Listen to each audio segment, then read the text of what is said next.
Everybody get in line. You know that they want you blind. Zombies everywhere I go. Yeah. Everybody on your grind. I'm just trying to free your mind. Zombies everywhere I go. Yeah. Everybody get in line. You know that they want you blind. Zombies everywhere I go. Oh yeah. Yeah. Everybody on your grind. I'm just trying to free your mind. Zombies everywhere I go. Woke up to the sirens, guns drawn in the morning, and our faces light shining. Cigarette men behind them, they saying they came to bang drums and to stop us all from shining. You're a slave to your environment in case you needed reminding. So buy a ton of shit you don't need, your soul gon' bleed. If you cross the line and try to proceed, we will go deep. We've placed you here with time to grow dreams, but not on means. Your diet here is ultra low lean with no protein. So get in line and lip lock, follow lemmings off the cliff top. Pull your phone out for the quick shot, you can hurry throw up on your TikTok. It's a dance revolution. By revolution I mean none at all. I mean circling around the point and bob. No running off, no fucking balls.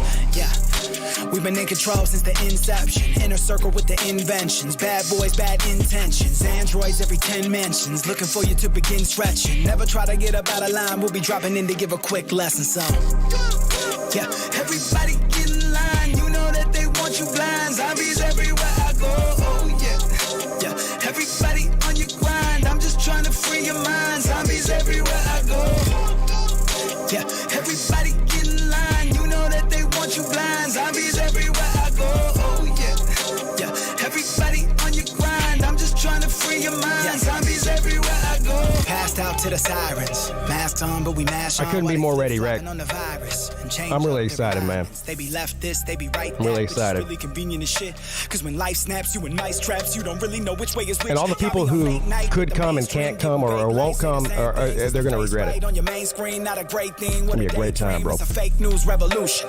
By revolution, I mean none at all. I mean circling around the point and bob. No running off, no fucking balls. Yeah. Every player's a manipulation. Get you lined up for assimilation. Center staging, heaven's waiting. Pen is breaking, limit shaking. I just want us to be innovating. They just want us to permit invasion. They just want us to be dim and patient. I just want us to be demonstrating. I just want us to be devastating. Not rebels flaking in the devil's basement. So, if you been not feeling the plot come. Yeah. Look, man. All the people who can't come, I get it. People have lives and it costs money and all that. I give people a hard time. I like it. If you're not coming, I'm cutting you out of my life. That's all a joke. We'd love to see y'all there. But if you can't make it, we understand. Or I understand. I ain't gonna hold that against nobody. Everybody on your grind. I'm just trying to free your mind. Zombies everywhere I Yo. go. Welcome to the ACC show. We'll be with you in just a minute. It starts to happen when the lights off. My mind starts going again. I can't even fight now. Hey, how is it possible? I can feel the walls closing. How is it possible that Miami upgraded at defensive coordinator? My mind starts going again. And Alabama downgraded. God damn. I can feel the walls closing. It happens when the lights off. My mind starts going again. I can't even fight now. I can feel the walls closing in. Closing down, another day gone. Look, ma, saw another son. Trying to survive in a tribe full of number ones. Everyone's a star, set the bar low, duck and run. It ain't no mirage, get applause, chewing bubble gum. Life's fast, blink, miss it, Ferris Bueller shit. Straight bullets flying by high. Wonder who they missed. I don't want no problems, me, I'm more on that solution shit. Mind always moving, so that's probably why it happens when the lights off. I don't want no problems, I'm more about that solution shit. I can't even fight now. I can feel the walls closing in. It happens when the lights off. My mind starts going again. I can't even fight now. I can feel the walls closing in. Talking to my friends and my fam, man. Plus the fans. Hard sometimes to even count lambs without fucking Zan. Hard to calm my mind down. Quiet all the clucking, damn. This bitch super noisy. Anybody got the plan? I'm just trying to hustle up a little piece of pie and not lose my peace of mind while trying to scoop an equal line. I've been rocking for a minute, but they treat me like I'm blind. Like I ain't been keeping sequence for some time. So sublime. I've been on the grind daily, but I'm still low key. Politely, hey, Patrick Savage, welcome to the club, my friend. Thank you for being a champion member. I appreciate appreciate you, brother. Secrets, which makes my soul really difficult to fall asleep with. I'm out here trying to make a buck and hide the fact I gave a fuck. Been chewing on my lip to taper up for every paper. The new defensive coordinator is a very, very famous coordinator that you've never heard of before. His name is Lance Guidry. My mind starts going again. I can't even fight now. He was a defensive coordinator for Marshall. I think he got the job at Tulane, and then Miami came and swooped and stole him away from Tulane. Can't even fight now. I can feel the Miami likes to steal people, don't they? Didn't they do that with Manny Diaz? Like, this man was the head coach at Temple for like a day. Miami came and stole him. I think it's a similar situation, but I think they made a good hire, and we're going to talk about that. Obviously, it's in the title of the video. Yeah, I'll make sure you hit the thumbs up. All right, we'll be within like 3 minutes. 3 minutes.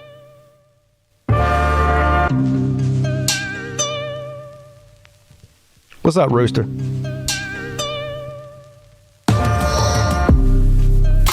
I've been thinking about us lately.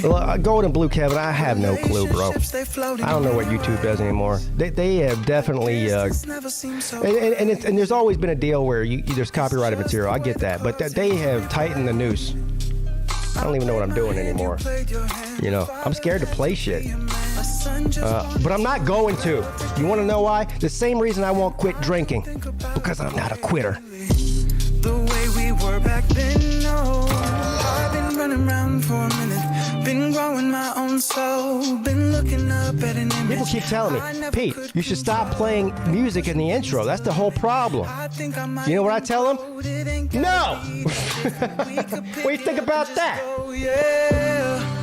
I know this world is taking you to a place you ain't approved. Well, I was just hoping that we could take it back a few and do the things we used to do. I'm saying let's go back to Oakland.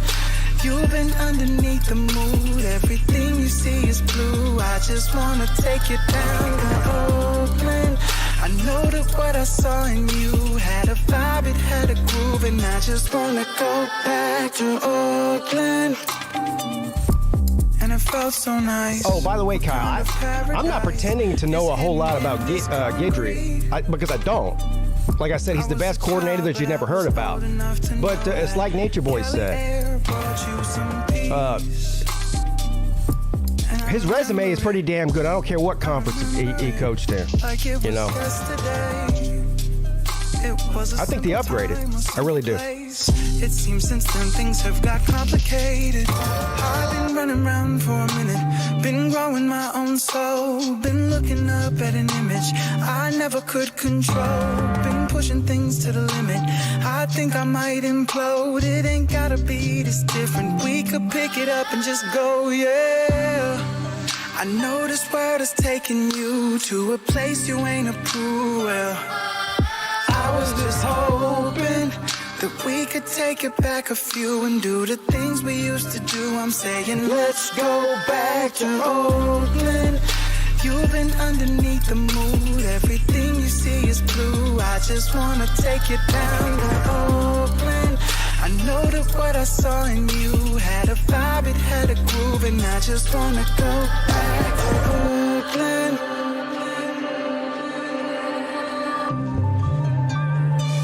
I seen you regularly then, yeah.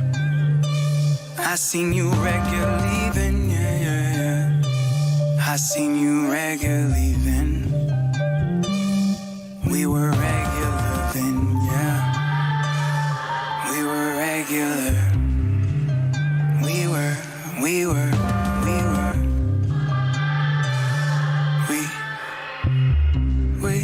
We should go back to Oakland.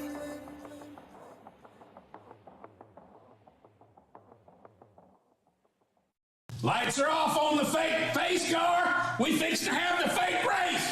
Here we go. Let's see what happens. The pace car's off on the pit road. Here they come. And he's waving the shit out of that son of a bitch. Look at that boy. He's waving the hell out of it for the fake race car. Here we go. Fake racing. I never thought we'd see it in my life.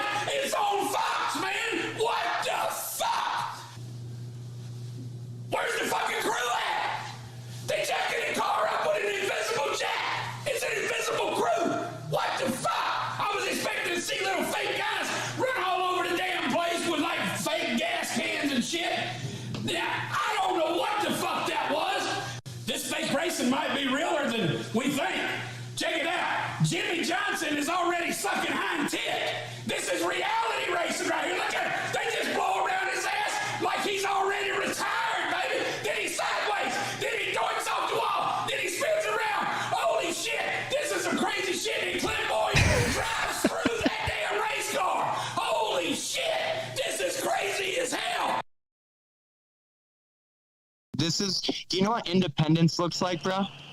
You're staring at it. What is up, YouTube? Welcome to the ACC show. I am your host, PigskinPeete. We really appreciate you being here. We feel like this is a great show that we do every week, year round. There is no off season around here for me or C-Dog. What's up, C-Dog? How you doing, buddy? What's up, Pete? You know that stinger you play of Randy the Plumber? Yes. I don't know. I'm not like a racing fan, so I don't really know what he's talking about, but I can tell that it's like funny. It is. If you know what he's talking about, the way he's talking about Jimmy Johnson sucking on. Yes, Jimmy. Yeah. Like, so he's not a Jimmy Johnson fan. That's what it means. And you know what? Funny. Yeah, it is funny. And I'm not even really that big of a NASCAR fan, but I'm like I'm a very casual NASCAR fan only because it's every year for the past, I want to say 15 years maybe.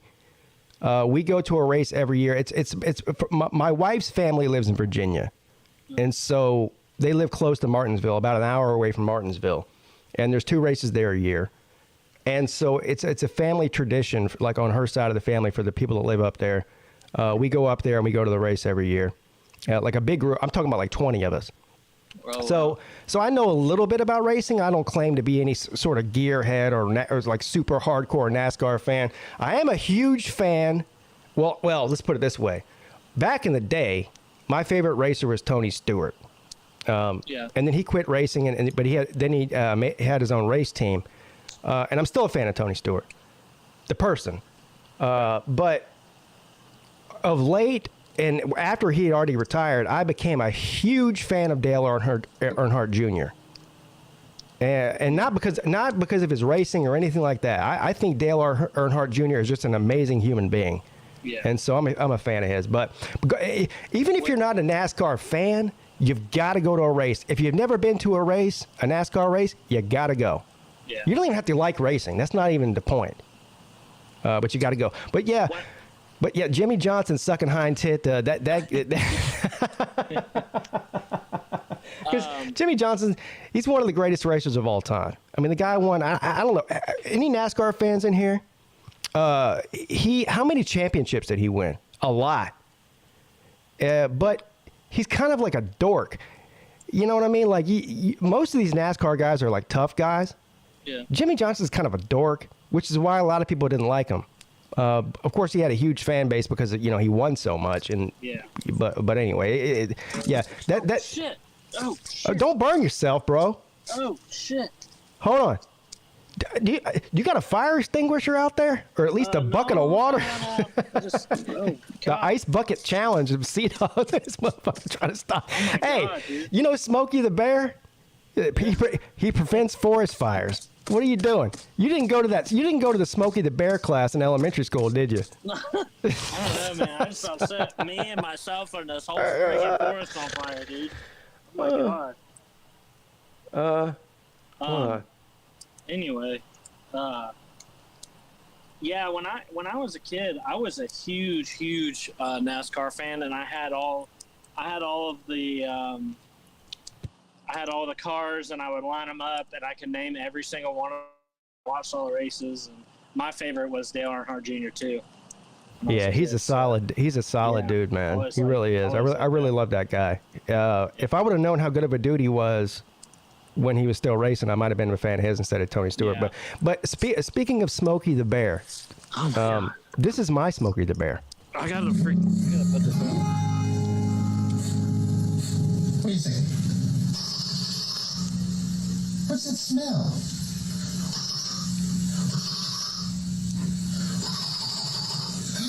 It's you! Ooh, tell me, were you just playing in the woods? Because you smell like trees, and I love trees.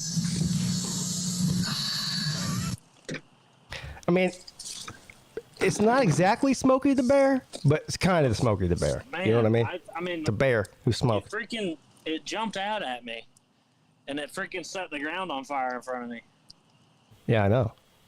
I need to be more careful. Can you imagine if we woke up tomorrow morning and you know how I read the news on the midday show every day? Imagine on the front page of the Yahoo News, the clown news. Man burns down entire forest and his own house. Hey, I'm nowhere Doing near the ACC show with Pigskin Pete.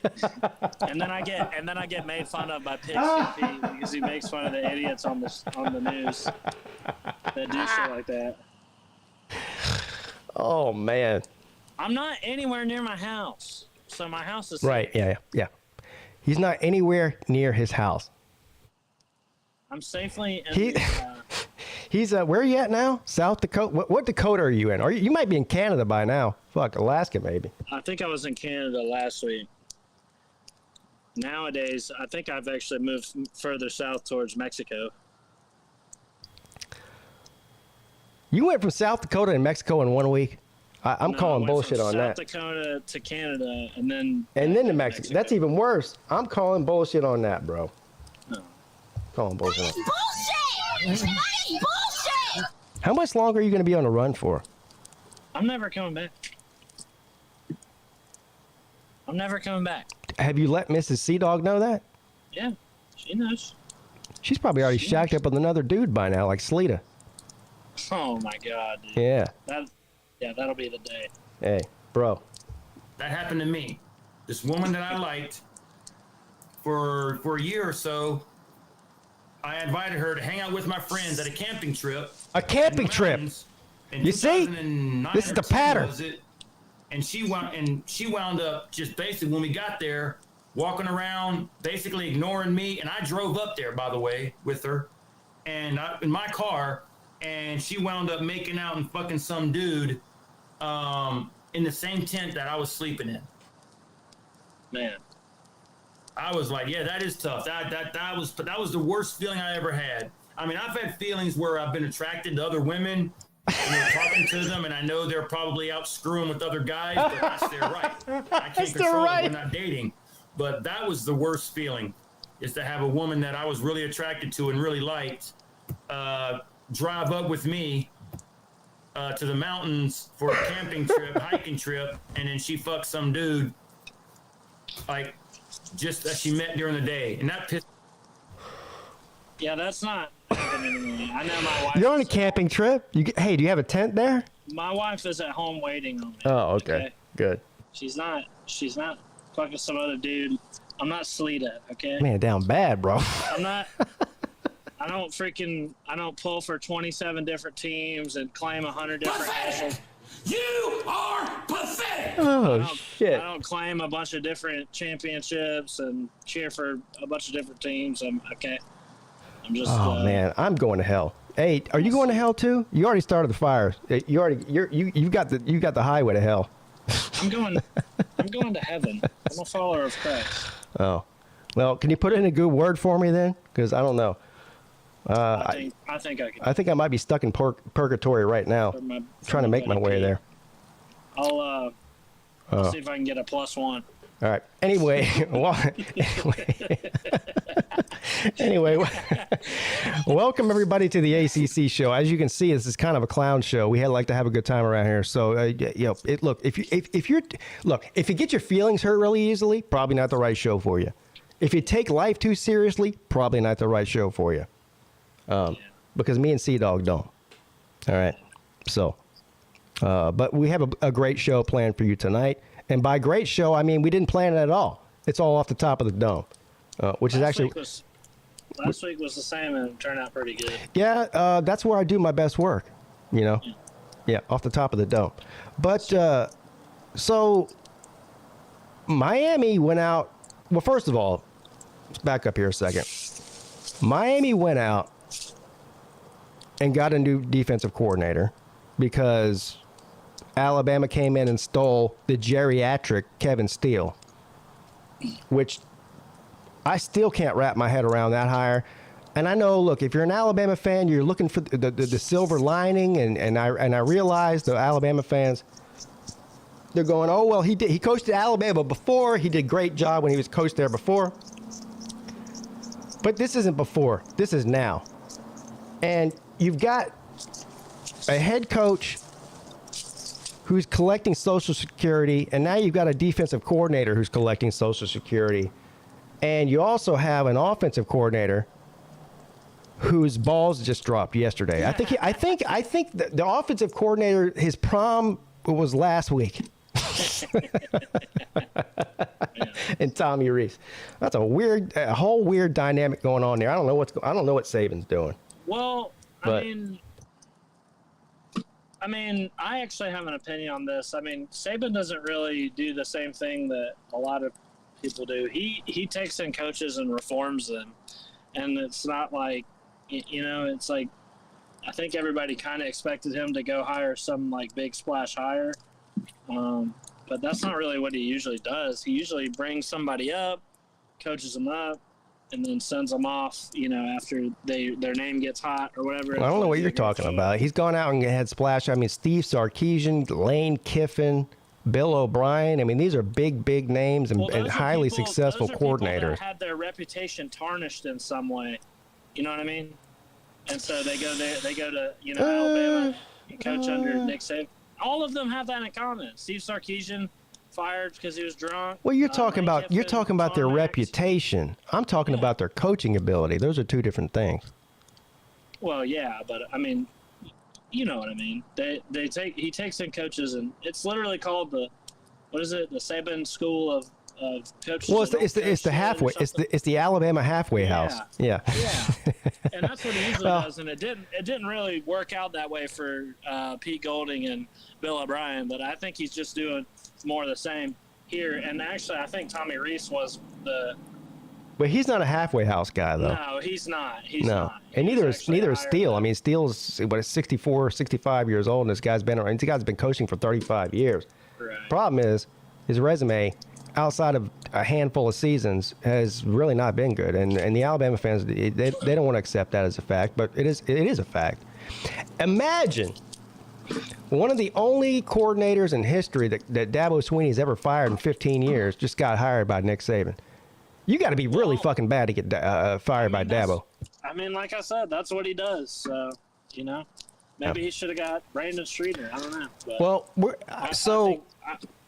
I think they're going to be just fine now that they got. Well, yeah, and look, they have a ton of talent there, but they had a ton of talent last year too. And so I think Bill O'Brien and Pete Golding were the problem. I mean, do. Alabama. I do.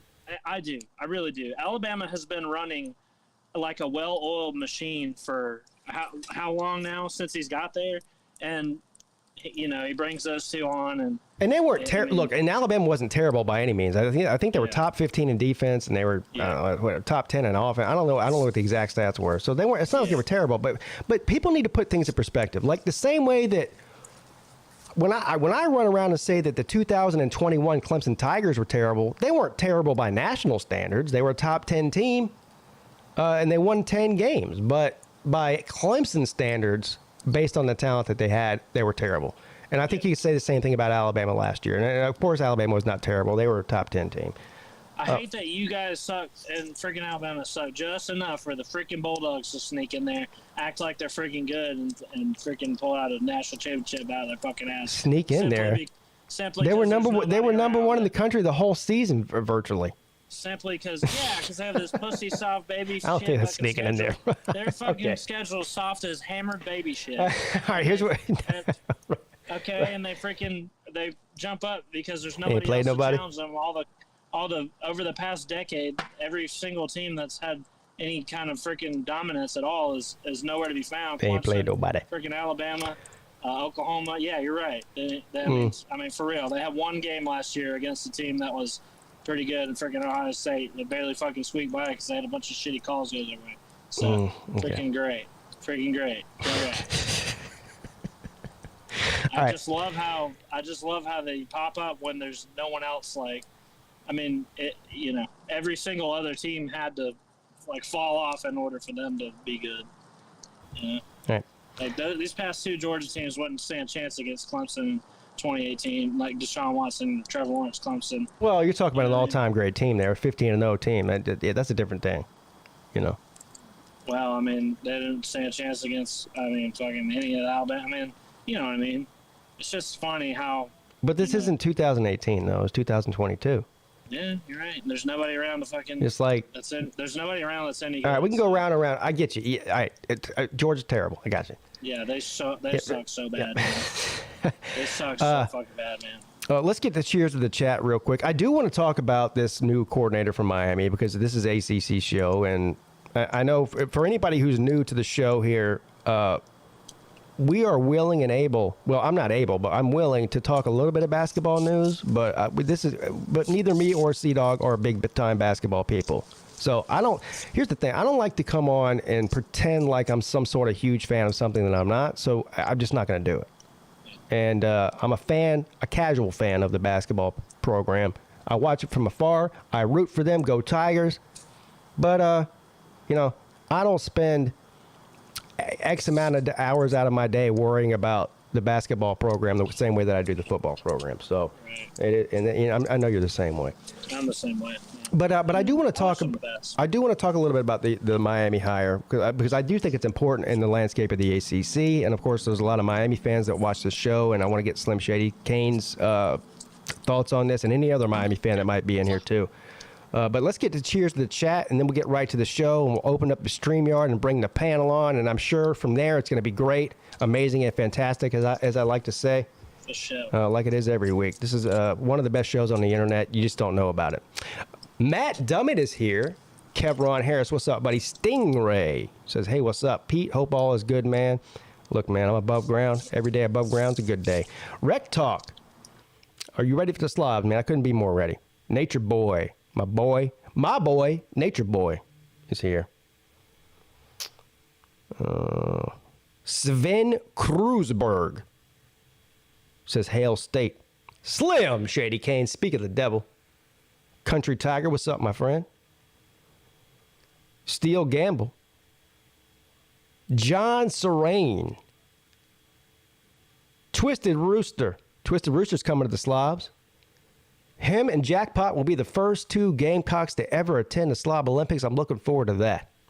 Seems like good people, the Rooster man.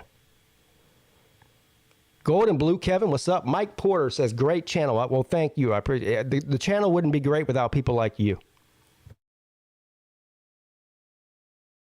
Kyle, what's up, Kyle? Look, Pete, I'm glad you know more about Guidry than me, but I'm excited as a Canes fan to have some new blood at DC. I don't know much about him, and nobody really does, except for the real hardcore football fans that follow all 130 teams. I don't have the brain capacity or the bandwidth to know every coordinator in the group of five, or even the Power Five for that matter.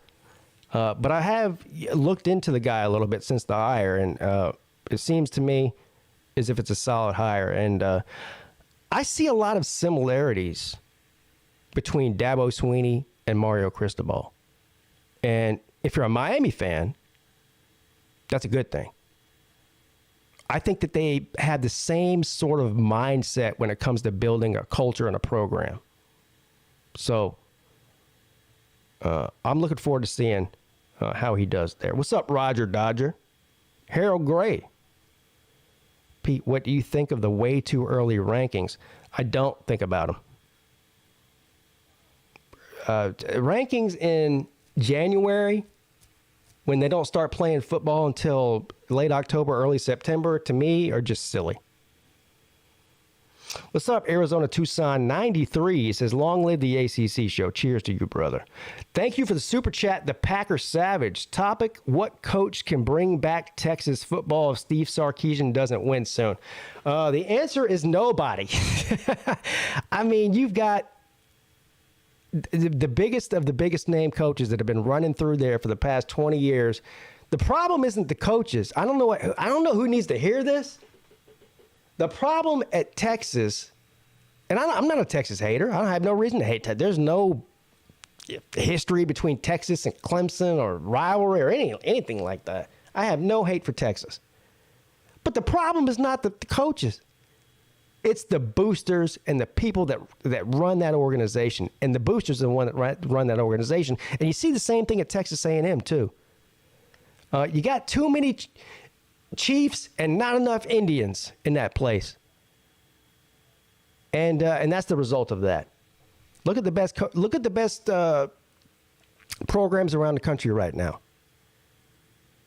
All of those have head coaches that are making all the decisions. They're the CEO, not the boosters and not the athletic directors. Dabo is the CEO of Clemson. Nick Saban's the CEO of Alabama. Right? Kirby Smart's the CEO of Georgia. Right there. He is the CEO I just got done naming like 7 out of the 9 last national championships just now. So you guys figure that out. Of course, I don't know what I'm talking about. I've never seen a football game before. So, Twisted Rooster. I think I already said him. VicTube is here. He says, "Good evening. Good evening to you." Traveling Fool says, "Yo, yo, yo, yo, yo, yo, yo, yo, yo, yo." Traveling Fool. Sir UGA says, "What the hell's going on in here?" Well, I don't know. I don't know what the hell's going on 23 out of 24 hours a day. Noel Squad. What's up, Noel Squad? Darius Sr. Thank you for the super chat. Golden Blue Kevin. He says, USC should put Brian Ferentz-esque clause in Alex Grinch's contract so that defense cannot allow more than 25 points per game or else he's fired. Did you hear about that? The Iowa contract thing? Yeah. I don't want to hear anybody talk about Dabo putting his son as a field goal kick holder. It's the most like, as nepotism. It is the most egregious case of nepotism in college football. God. It is so blatant what they're doing. I don't know. Like, I know that Kirk Ferentz is like, he's like Jesus at Iowa. They're going to build a statue of him. They love him there. And that's all great. I don't know why haven't fired this guy. I don't either. Like, I mean... and they go, well, who are you going to get? Better people? Well, I don't know. Somebody who's not hiring the brother to run the worst offense in the Power 5. Yeah. That's who. It's funny because they would be challenging for the, like, they would obviously easily win their division. Yeah, right. Exactly. They would be challenging for the Big Ten if they had, because their defense this past year was elite. Man, if Iowa had an offense that was even semi-competent, they would have won the West. Yeah, dude. Yeah. Easily. They almost did. I know. Even with. And then they still kept the guy, and this is his son. That's the worst part. I don't want to hear about Dabo's kids. Look, this guy's hiring his kids to coach. Yeah, dude. And he's terrible. And so they restructured his contract to say, well, you're taking a pay cut instead of a pay raise, which doesn't really matter in the grand scheme of things. I mean, whatever, he's still rich. But if you suck this time, we're going to fire you. Yeah, well, okay, that's a given. And here's the worst part. But if you meet these goals, we'll give you your salary that you had last year. So they're giving him incentives. Yeah. On top of that. Yeah. Man, I swear. But he has to score, like, they have to win 7 games and score like 25 points per game for him to keep his job. Yeah. Right? The 2 best jobs in all of America. Well, the 3 best jobs. A congressperson, because you only have to work like an hour a day and you can be completely retarded, and they'll still pay you whatever, $280,000 a year, whatever their pay is. Congressperson, weather person, you can be wrong every day. You could say there's 100% chance of rain today. You could walk outside. It could be sunny as shit, not a cloud in the sky. Nobody bats an eye. You'll still be on the air that night giving another bad weather prediction. So weather person, congressperson, and college football coach. You can be terrible like Kirk Ferentz's son. Mm-hmm. You can be terrible like a lot of coaches around the country. I mean, we can go down the list of people who got paid $10, $20, $25 million to get fired. Oh, Jeff Collins. Those are all the best jobs in the country. Jeff Collins is rich. A close fourth might be a stripper. I'm just saying. All right. I'm getting off track here. But what's up, Bulldog Brian? He's coming to the Slav. Peete McGaha. James Thompson. Dog behind enemy lines. What's up, buddy? Wahoo Brad says Jeff Gordon is the GOAT. Yeah, I wasn't a big fan of Jeff Gordon. Another dork, like Jimmy Johnson. Actually, Gordon might have been a bigger dork. I'm sure he's a nice guy, though.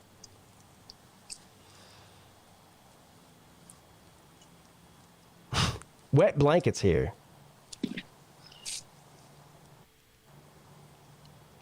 wet blanket to me sounds like it's almost like nails on a chalkboard. Like, who in the hell would lay under a wet blanket?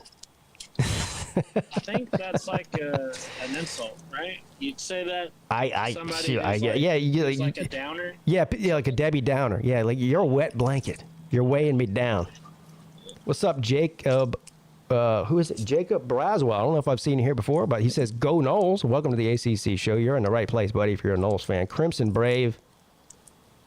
Yeah, we're gonna predict the Noles to go undefeated this year. Of course, Crimson Brave says, "Go Sea Dog, let's go," because he's not here for me. That's for damn sure. Louisville fanatic says, "Go Cardinals." Look, man, it seems like every week, and how many long we've been doing this? A year and a half? Yeah, something like that.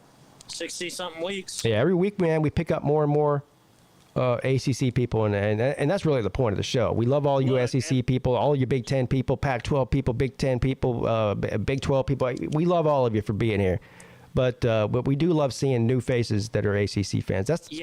And every week, if I see somebody of a team that, especially a team that hasn't been on here before or is like uncommon, I got to.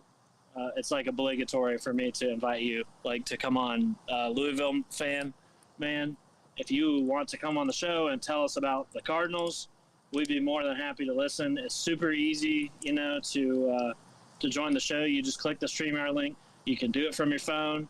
You don't have to be on camera. You can just tell us about how, you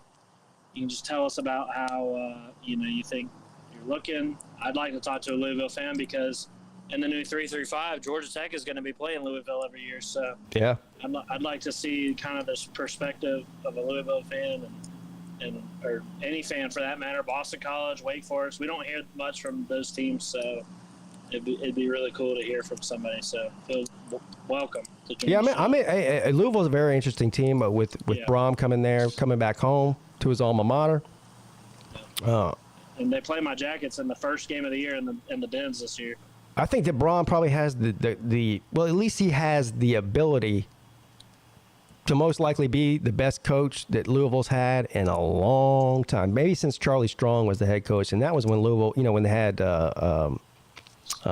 what's his face, the quarterback. Lamar Jackson. No.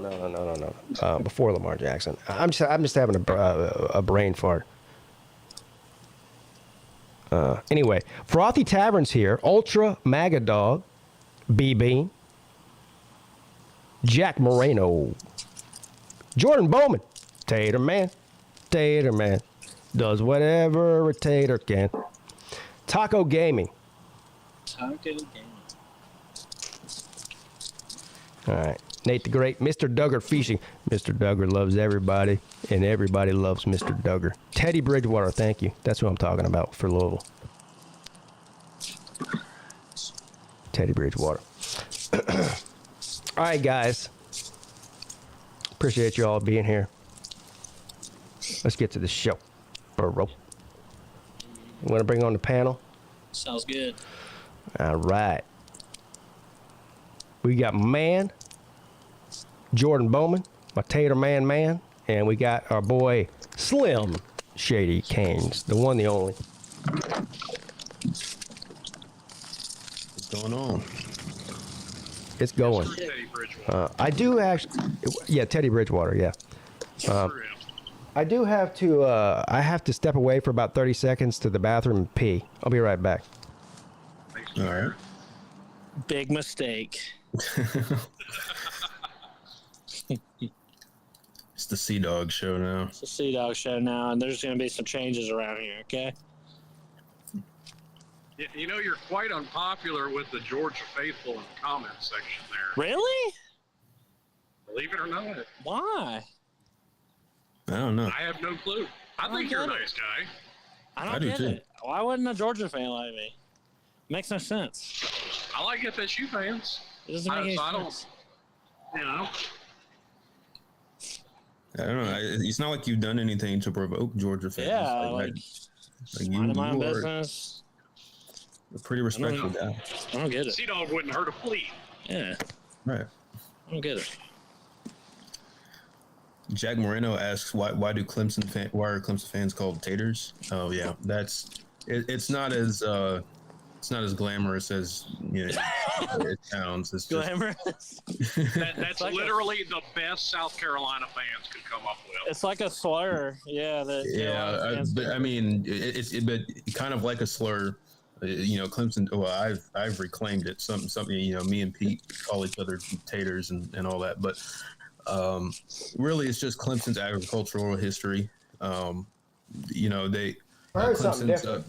Clemson's booster program is called IPTAY, and South Carolina fans used to make a joke that it stands for I plant taters all year. And that's kind of that's pretty much all there is to it. So yeah, Clemson used to be an agricultural school. Hey, did you see that website, Jordan, today on Twitter that was ranking the best college football towns in the country, and Clemson was like 30th, and South Carolina was like 228th. Yeah, I mean, there was FCS teams, group of 5. They were one of the worst in the entire country. I was like, holy shit. Now, anybody who's ever been to either one of those two towns, I could confirm that's an accurate statement. Look, let's get an objective opinion on this. Slim Shady Canes, Miami man. Me and Slim Shady went to the Miami game together this past year in Clemson. And what'd you think about Clemson? It's smaller than I thought. I will say that. Yeah, it's not big. I thought it was. Yeah, it really isn't. Like I thought, there might have actually been like a town around it. No, there's like a street around the university. That's about it. Well, the town literally wouldn't exist if it weren't for the university. I mean, there might still be a town, but there would be like 500 people living there, and they would all be farmers. Yeah, it's not like the town existed and the university, was built in it. The university was built in the town, and it was built out from the university. All right, so Twisted Rooster says, bro, Clemson's in the middle of the fields. Yeah, we get that. Everybody knows that Clemson's a country town. Yeah, but that's not the question. The question was college football towns. And Columbia is not a college football town. It's the capital of the state of South Carolina. It's in the Midlands. It's a dump. The upside-down cockroach stadium that you guys play in is next to the fucking fairgrounds. There's no scenery. I mean, it's Columbia. I don't know what else to tell you. Being a truck driver, I've been through Columbia. Fucking hated it. Yeah. Yeah. It's not a great place. No. I mean, there's some fun. I mean, there are fun spots. I mean, I've been to 5 Points. It's cool, but like, it's not the best place to live. Now, in all fairness, you got to be careful where you go at certain times. In all fairness, that was just my experience driving through Columbia as a truck driver. I've never stopped to take in the sights of Columbia. Oh, well, then you got off easy then. Yeah. That's probably. Well, believe me, I saw enough. Because I went through Columbia. Remember when I came down there and had lunch with you? I was delivering the Air Force Base. Yeah. I had to go through Columbia then. Roger Dodger, he's a USC man. He's in the chat. He says, "What's up? What are you talking about the cockroach deal?" Here, I'll show you right now. We call Williams-Brice, which is the stadium that South Carolina plays in. We call that the upside down cockroach, and you're about to see why. Because it looks exactly like one. So here it is right here. It looks like when a cockroach lays on their back and they got all how many legs does a cockroach have? I don't even know. 8. I would add 6. 6, 8, whatever it is. And everyone's seen a dead cockroach on their back and their legs stick up and they like curl inwards. That's exactly what that stadium looks like. And the technical term is cabinet cricket, sir. Cabinet cricket.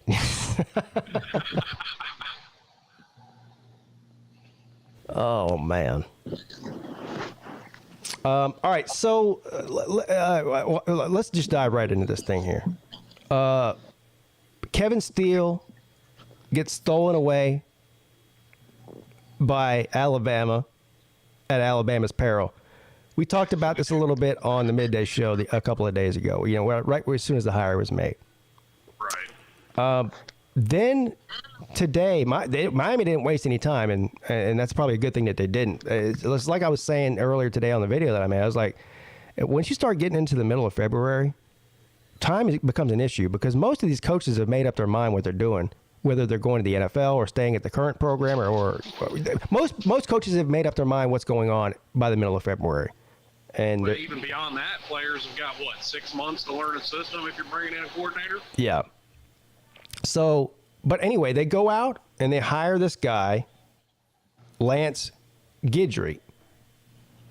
Now, he was the defensive coordinator. I'm sorry. Yeah, the defensive coordinator for Marshall, right? And I believe he was hired by Tulane. Jordan, do you know more about this? Yeah, go. That is a fact. Miami owes Tulane about $500,000. Yeah. Oh, so they had to buy him out of his non-contract that he never even coasted down for. I got you. Apparently. Yeah. Okay. Yeah, that's pocket change, really. So, I've already made my feelings known on this. I think that was an upgrade. Of course, I don't know anything about this guy. He's maybe the best coach that nobody's ever heard of, but I still like, you know what I feel? I feel like maybe I'm biased a little bit. I feel like I'm biased towards younger coaches than I am older coaches. Well, you've definitely got a hard on for Kevin Steele. I don't think he's as bad as you do. Well, I don't have a hard on for him. But, I would agree with the fact that it's probably an upgrade. And I'll honestly say I'm surprised, because I'm fairly certain I said it on the midday show. I thought they were just going to go with Charlie Strong. It seemed like the logical choice. That was the chatter, yeah. DC. Yeah, he was already there. He was co-DC. But after they announced that they hired this guy, I got to thinking about it, and I'm like, well, Charlie Strong hasn't been a DC since 2009. That was his last season in Florida. So, do I want a guy that hasn't called defensive plays in almost 15 years? Yeah, it's, and look, Charlie Strong is well respected in the industry and all of that, but I don't think he's the. I don't know. I don't know if he has the. I don't know if he still has it from a recruiting standpoint. He recruits well, but I don't know if he recruits as well as he used to. So I'm even wrong about how old the guy is. He hasn't called plays and all. I was sitting here thinking. I said I like the younger guys. Well, he's still young for coaching. He's 51 years old. This guy, but he's not like Tommy Reese. He's not 30 years old.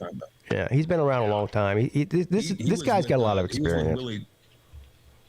Yeah, he was with Willie Taggart, which is how he and Mario know each other. He coached under Willie Taggart at Western Kentucky, and so he's been in he's been coaching for a long time, and everywhere he's been, especially like their first year, like drastic improvements defensively from the previous year. I saw that because they put up, everybody put up, obviously what he did at Marshall.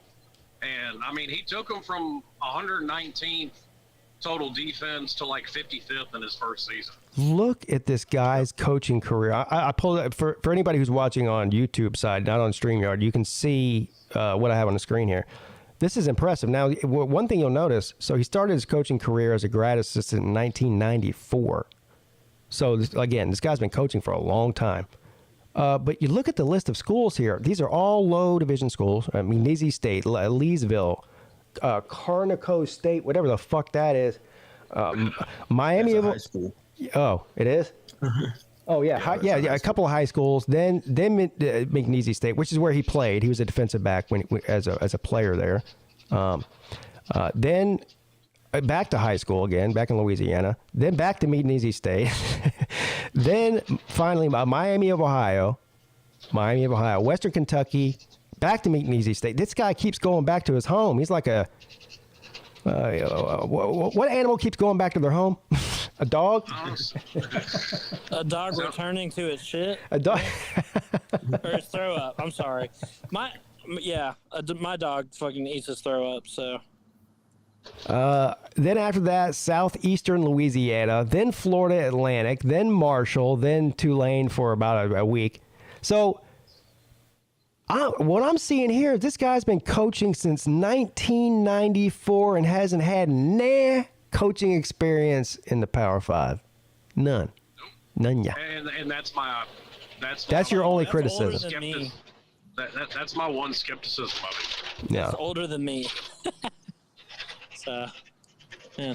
He's been coaching longer than you've been alive. Is that what you're saying? Oh, yeah. Yes. Yeah. I was born in 97. Man, you're making me feel old. Yeah. Jesus. I was about to graduate high school then. Yeah. Well, you're old, so. Yeah, shut up. Yeah. So, Making me feel old. Jesus. anyway, his head coaching record at all of those lower level schools was 22-13 and 1-1 in bowls, which must have been with Florida Atlantic and Marshall probably that happened with. Yeah. So there you go. I don't want to be bullying to Kevin Steele, even though I feel like I'm bullying him. I don't hate the guy, and I don't think he's a terrible coordinator, because it's like I said last night on the Lunch Money show. I don't think he's a terrible coordinator. He's not a terrible coordinator. You really come across like you hate the guy and you think. Well, I don't. I don't, though. I don't hate him. I don't hate the guy. Oh, I don't. I have some ill feelings from his time at Clemson, but I don't hate the guy, and I don't think he's a bad coordinator. And he's had some really good defenses. Especially since he's left Clemson. That Auburn team in 2019 was, they won 9 games, but that defense was really, really good, and they held Joe Burrow and LSU to 23 points. That may have been the best defensive line in the country that year. Y'all about to make me pull up him now, because I'm going to prove my point.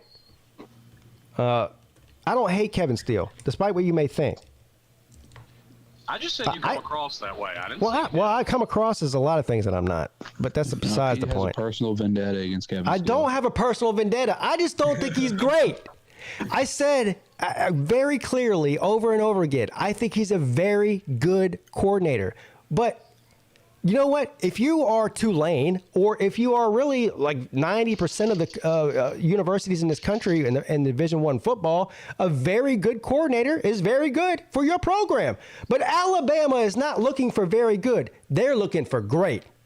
And he's not great. Alabama.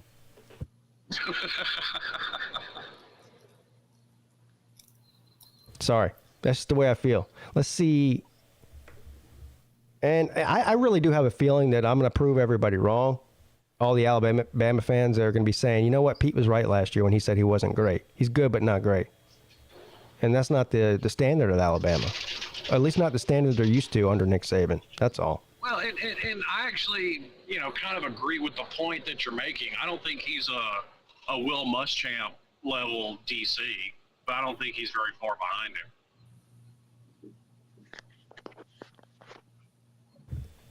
I see a couple people saying Pete hates Clemson fans. No, I don't hate Clemson fans. You know who I do hate? People that hate me.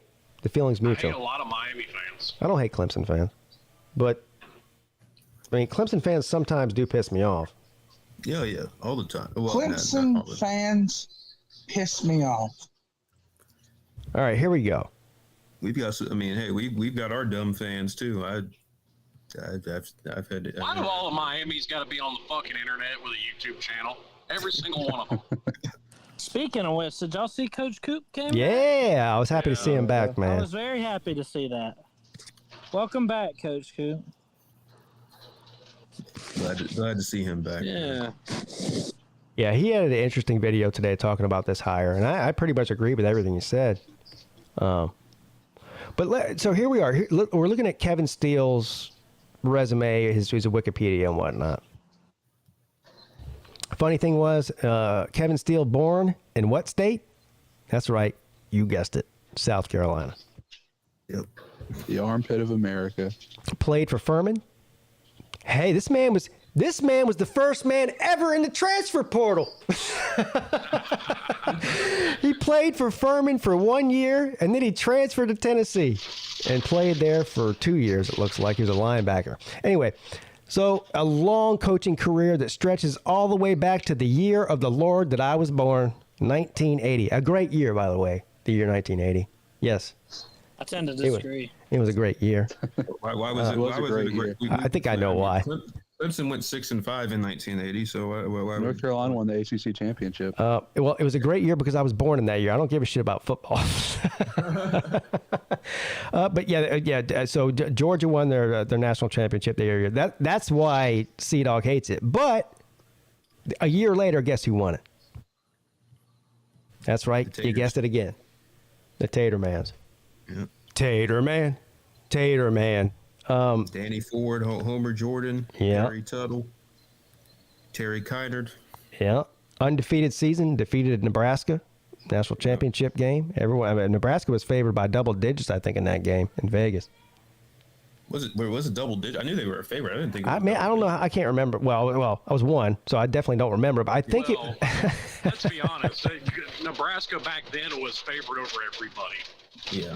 Oh yeah, and almost lost to mighty North Carolina. And the thing is, Clemson won by a touchdown, but the game wasn't even that close. They were up 22-8, and then Nebraska scored late. That was a pretty convincing victory. That was a legendary team. It was a legendary. Yeah, absolutely. But so he's been coaching since 1980. Well, and since I was born in that year, I know exactly how long that is. That's 42 years. I can do the math. Well, it's 2023, so depending on what month you were born in. But the guy, 40 to 42, 43 years, whatever it is. That's a long time to be coaching. And look at this. Tennessee, New Mexico State, Oklahoma State, Nebraska, Carolina Panthers, Baylor, Florida State, Alabama, Clemson, LSU, Auburn, Miami. I mean, Jesus Christ. This guy's coaching half of the damn Power 5 teams, I swear. And the NFL, too. So there's no lack of experience here. And again, I don't think he's terrible. If we were to sit here, if I was to click on every single one of these jobs that he's had, at least half or more of them he was fired from because the defense that he was coaching was horrible. That's just a fact.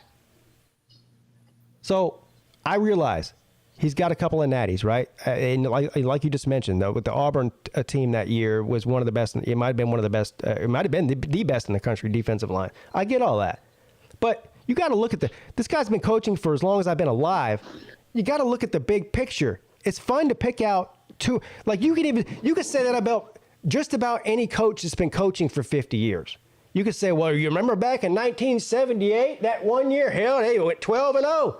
Okay, great. What'd they do the other 42 years? They sucked?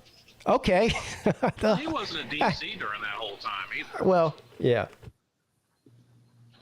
And the only argument I made was, I mean, you could pull up Brent Venable's record and find some stinkers in there too.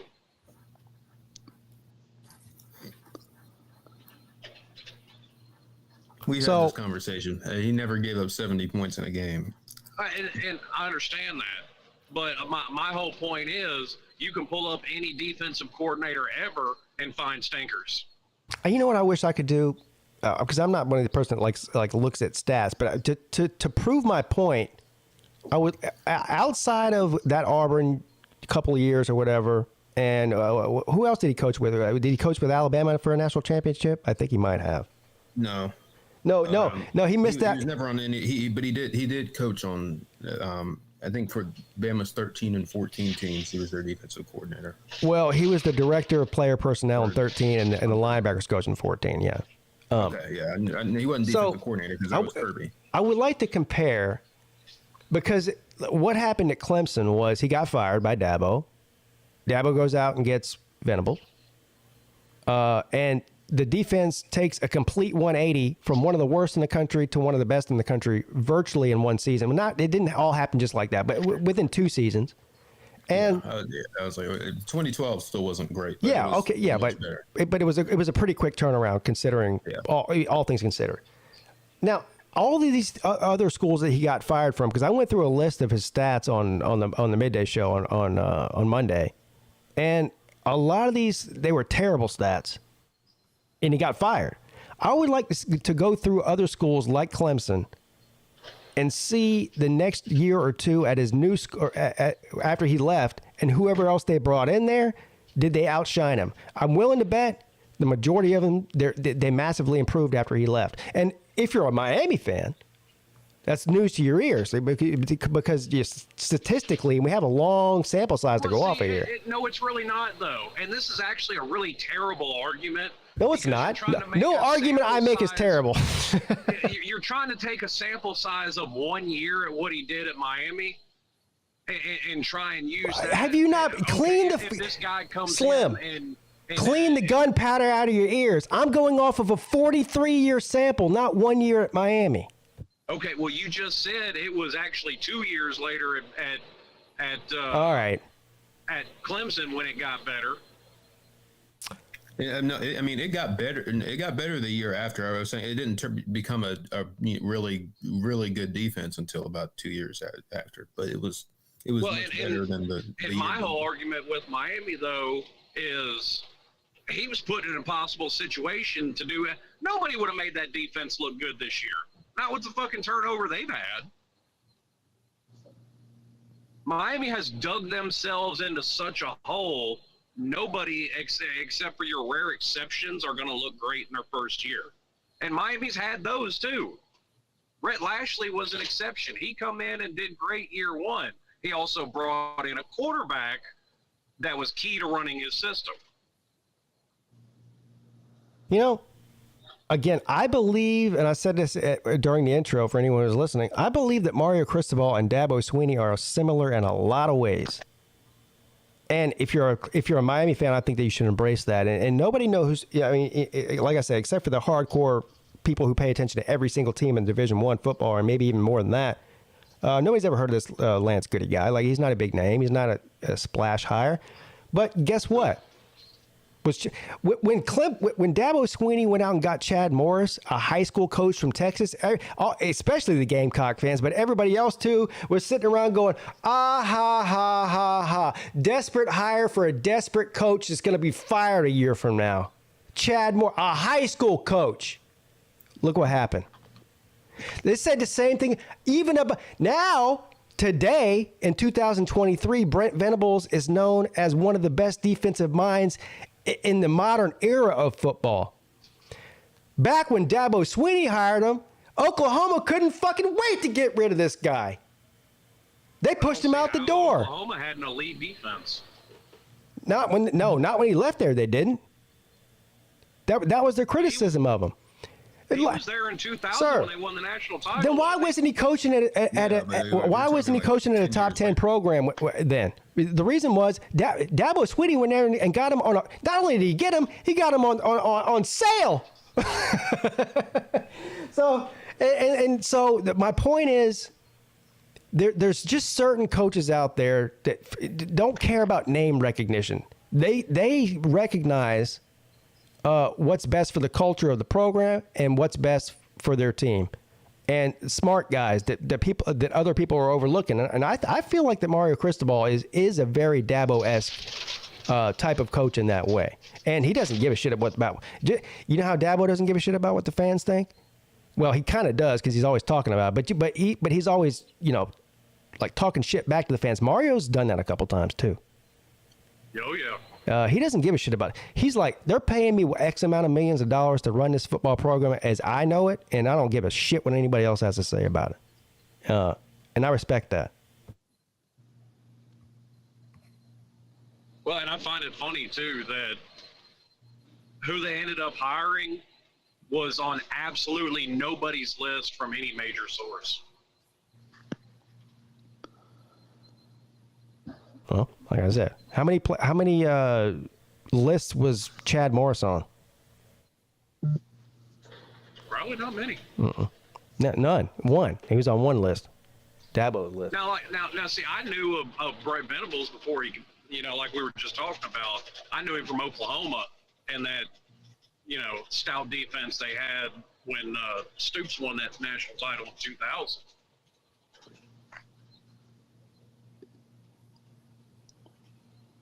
I think it's funny. I'm higher on your hire than you are. Not really. I said. Say that 3 times fast. Rewind the tape like 10 minutes when we first came on here. Oh, was that when I was peeing? That was probably when I was peeing. No, you would come back.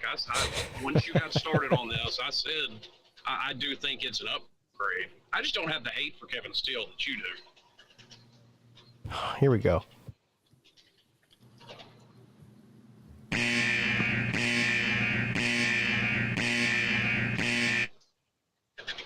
I don't hate anybody, and I definitely don't hate Kevin Steele. I slightly dislike him. Slightly. Sounds like you hate him. Okay, I'm done. Like I said, I know I'm not crazy. Jordan's thinking the same thing I am. I don't know about that. I was just trying to do one last little jab. Look at his head coaching record. His head coaching record is horrible. Holy shit! Oh, yeah, that's terrible. His time at Baylor was horrendous. 9-37. He got shut out 4 different times. 9-37 and 0-1 in bowls. You know what? The biggest accomplishment he's ever had in his career is even making a bowl as a head coach. But I mean, as long as I would still take him as the DC. I wouldn't have a problem with that as long as they're not hiring him to be head coach. That I have a problem with. Well, if he made a bowl, that means one season was at least 6 wins. So that means the rest of his coaching career, he was 3 and something. All right, so I know how we're talking about Kevin Steele now. So we know how you feel about him slamming at Miami. Let's talk about him at Alabama, though. So Jordan, what are you thinking about this, man? Well, I think you know how I feel. I thought that they could have done way better. I don't know. That's my biggest. I'm not they got Tommy Rees and they got Kevin Steele. In my opinion, Tommy Rees is a total unknown. There's about a 50-50 shot. I'm on the fence with him. He might end up being the great new best coordinator that everyone's going after. He might have a head coaching job at the age of 32. Who knows? But Kevin Steele, he's old as shit for the earth, not for football or for both. And we've seen his resume. So tell me how you feel about that hire. Well, I mean, you have to when you kind of have to put this in the context of what is Nick Saban trying to accomplish with this hire. And the more I thought about it, I think I don't think if Georgia doesn't win the national championship, especially back-to-back years, I don't think Saban makes this hire, because I think Saban watching Georgia, light up college football with a pro style. I mean, with some modern spread, elements, but a pro style offense that could beat you in many ways. You didn't have to throw all over the field and make explosive pass plays. They could line it up and run it down your throat if you wanted to, which is what Alabama used to be able to do, and that's what Nick Saban likes to be able to do. I think when he saw that, I think that kind of made him want to go back towards, that style of football a little bit more. And Tommy Rees is absolutely that. Like his offenses at Notre Dame, honestly, weren't as bad as they probably should have been. Late kick watcher detected. Well, yeah. Yes, I do watch late kick, but I do think that's what Peete was saying, wasn't it? But yeah, Notre Dame probably offensively should have been a lot worse in some areas because they won. I mean, they had a great offensive line, and great tight ends, but quarterback was always an issue. And I haven't seen late kick. Well, I know who Josh Peete is, but I don't watch late kick. But I said the same thing. So. The skill positions at Notre Dame for the past 10 years or so have been pretty mediocre at best. Now, they're great on the offensive line. They always have a great crop of linebackers. Sometimes they have some pretty good defensive backs. But running back, tight end, and offensive line, they're always pretty much elite at. Yeah. It's just quarterback. Almost Huh? He's got a mediocre quarterback. It's just pretty much at wide receiver. And here's the thing that really blows my mind. Almost always got him. The thing that really blows my mind is that the criticism about Tommy Rees that I've seen from the Notre Dame fans themselves was that he's not innovative, he's not very schematic, he just exposes the weaknesses on the defense, and will exploit that. That's what it's what? That is in my opinion, it's the epitome of a good coach. This was my biggest problem with Brandon Streeter and even Tony Elliott before him. Is that they were like, we're going to run the Clemson offense and a plug-and-play system. You could put DJ in there and expect him to do what Deshaun Watson and Trevor Lawrence and Kelly Bryant did. No, you can't. And so we saw how that turned out. And this is the greatest thing that really excites me about Garrett Riley That was one of the first things he addressed when he said the whole thing that we all love to hear, football boners, when he goes, fast and violent. Oh, fast and violent, the doing. Yeah. Okay, that's great. But he goes, and I'm going to evaluate the talent we have and play to their strength. I'm not going to be stubborn in my play calling and play what I like, the plays that I think are exciting to run. I'm going to do it based on the talent and what they're good at. That is music to my ears. That tells me that he's a good coach. And I think that Tommy Rees also is that way. But, well, I don't think it. I know it. I've seen it. Right. Yeah, but literally every offensive coordinator says no, they don't. Well, they might say it, but they don't do it. I've seen both Garrett Riley do it, and I've seen Tommy Rees do it. So I know that they're not just saying it. Brandon Streeter said it too, but he didn't do it. Tony Elliott said it too, but he didn't do it. Well, here's my thing. How much of that do you really do? Because you're only bending your offense for a year or two while you're recruiting players that fit into what you want to do. I disagree. I mean, listen. Okay, so the thing about the thing about Tommy Rees is, especially in the context of Notre Dame's opinion of him, he's a lot more respected as a coach in the NFL and college coaching circles than he is by the general public. The stuff that Tommy Rees runs is not bad. He does a lot of good things on offense, and a lot of it is it's a kind of a modern. It's pro style, but it's modern, and he still does RPOs and stuff. He still has some spread elements to his offense, but it's an offense that's adaptable to your personnel. That's kind of like what Todd Monken was at Georgia. I mean, that's the kind of system that Nick Saban wants, because Alabama's offense wasn't bad this year, but they were hamstrung by some of their limitations at certain positions, and they didn't really have a way to adjust and out of it. And so Bill O'Brien was like, we're going to run what we're going to run, and let the chips fall where they may. If one area holds us back, I mean, it is what it is. And that's not Tommy Rees's approach. I mean, look at Notre Dame's offense struggled mightily, especially at the beginning of the year. But, hang on, Jordan. I think Alabama's a bad example, because when your wide receivers can't catch, that's taken away a huge portion of your offense. Well, it's not just the wide receivers can't catch. The wide receivers couldn't get separation. They weren't getting open. It's not just the plays were there and they weren't finishing it. They were quite literally not good enough. I think that the Notre Dame offense overachieved under Rees based on the talent that they had. And I know that there's games, or especially early in the season, where they were just completely awful. They were averaging 11 and 12 points a game. That's not good by any standard. I understand that, but this guy's 30 years old. This guy's a baby. He just got hair on his nuts yesterday.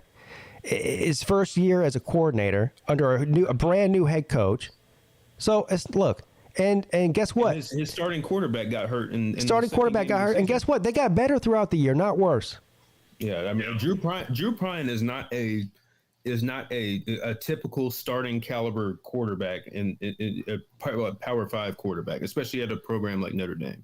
And Tommy Rees managed to make that offense work. I mean, he made sure that Drew Pine was comfortable. He didn't make him do things that he was incapable of doing, and he fit the offense to his personnel. I mean, he got his tight ends involved in the passing game, something Clemson fans have been out of the offense for years.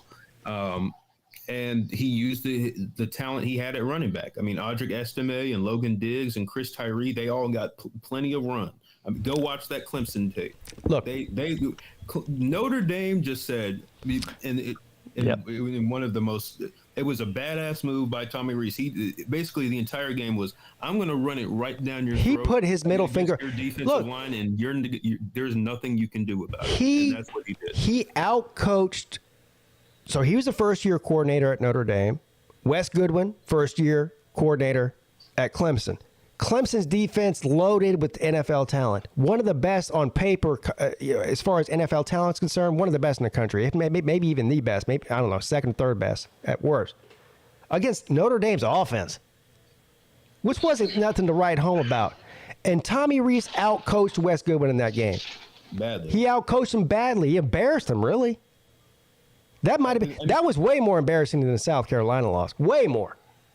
Okay, I don't know about that. Yeah, it was. I will say this: Notre Dame, their offense, because Clemson's defense kept Clemson in the game. So I won't say it was as bad, because Notre Dame had 14 points after like 3 quarters, 14 offensive points after 3 quarters. Yeah, really, because you're not going to score. You're not going to score a lot of points just pounding the ball down somebody's throat. They weren't throwing the ball over the field. They just ran for what? They ran for 200 something rushing yards. It was bad, and they got whatever they wanted on the ground, and they controlled the clock and basically just they played field position and ball control, and that was a great way to win because Clemson was not physical enough up front, especially after a while. They got worn. They just wore them down. It was kind of like a boa constrictor. It's not like they. Yeah, and guess who that was? That was all Reese, man. That was all Reese. Okay, with that whole rant being said, riddle me this, Batman. Why are we not seeing the outcry to get rid of the fucking defensive coordinator out of Clemson fans? Especially if you're loaded with that much NFL talent on paper. Because they weren't terrible, first of all. They didn't live up to the expectation, but they weren't terrible. And again, it was his first season as a coordinator.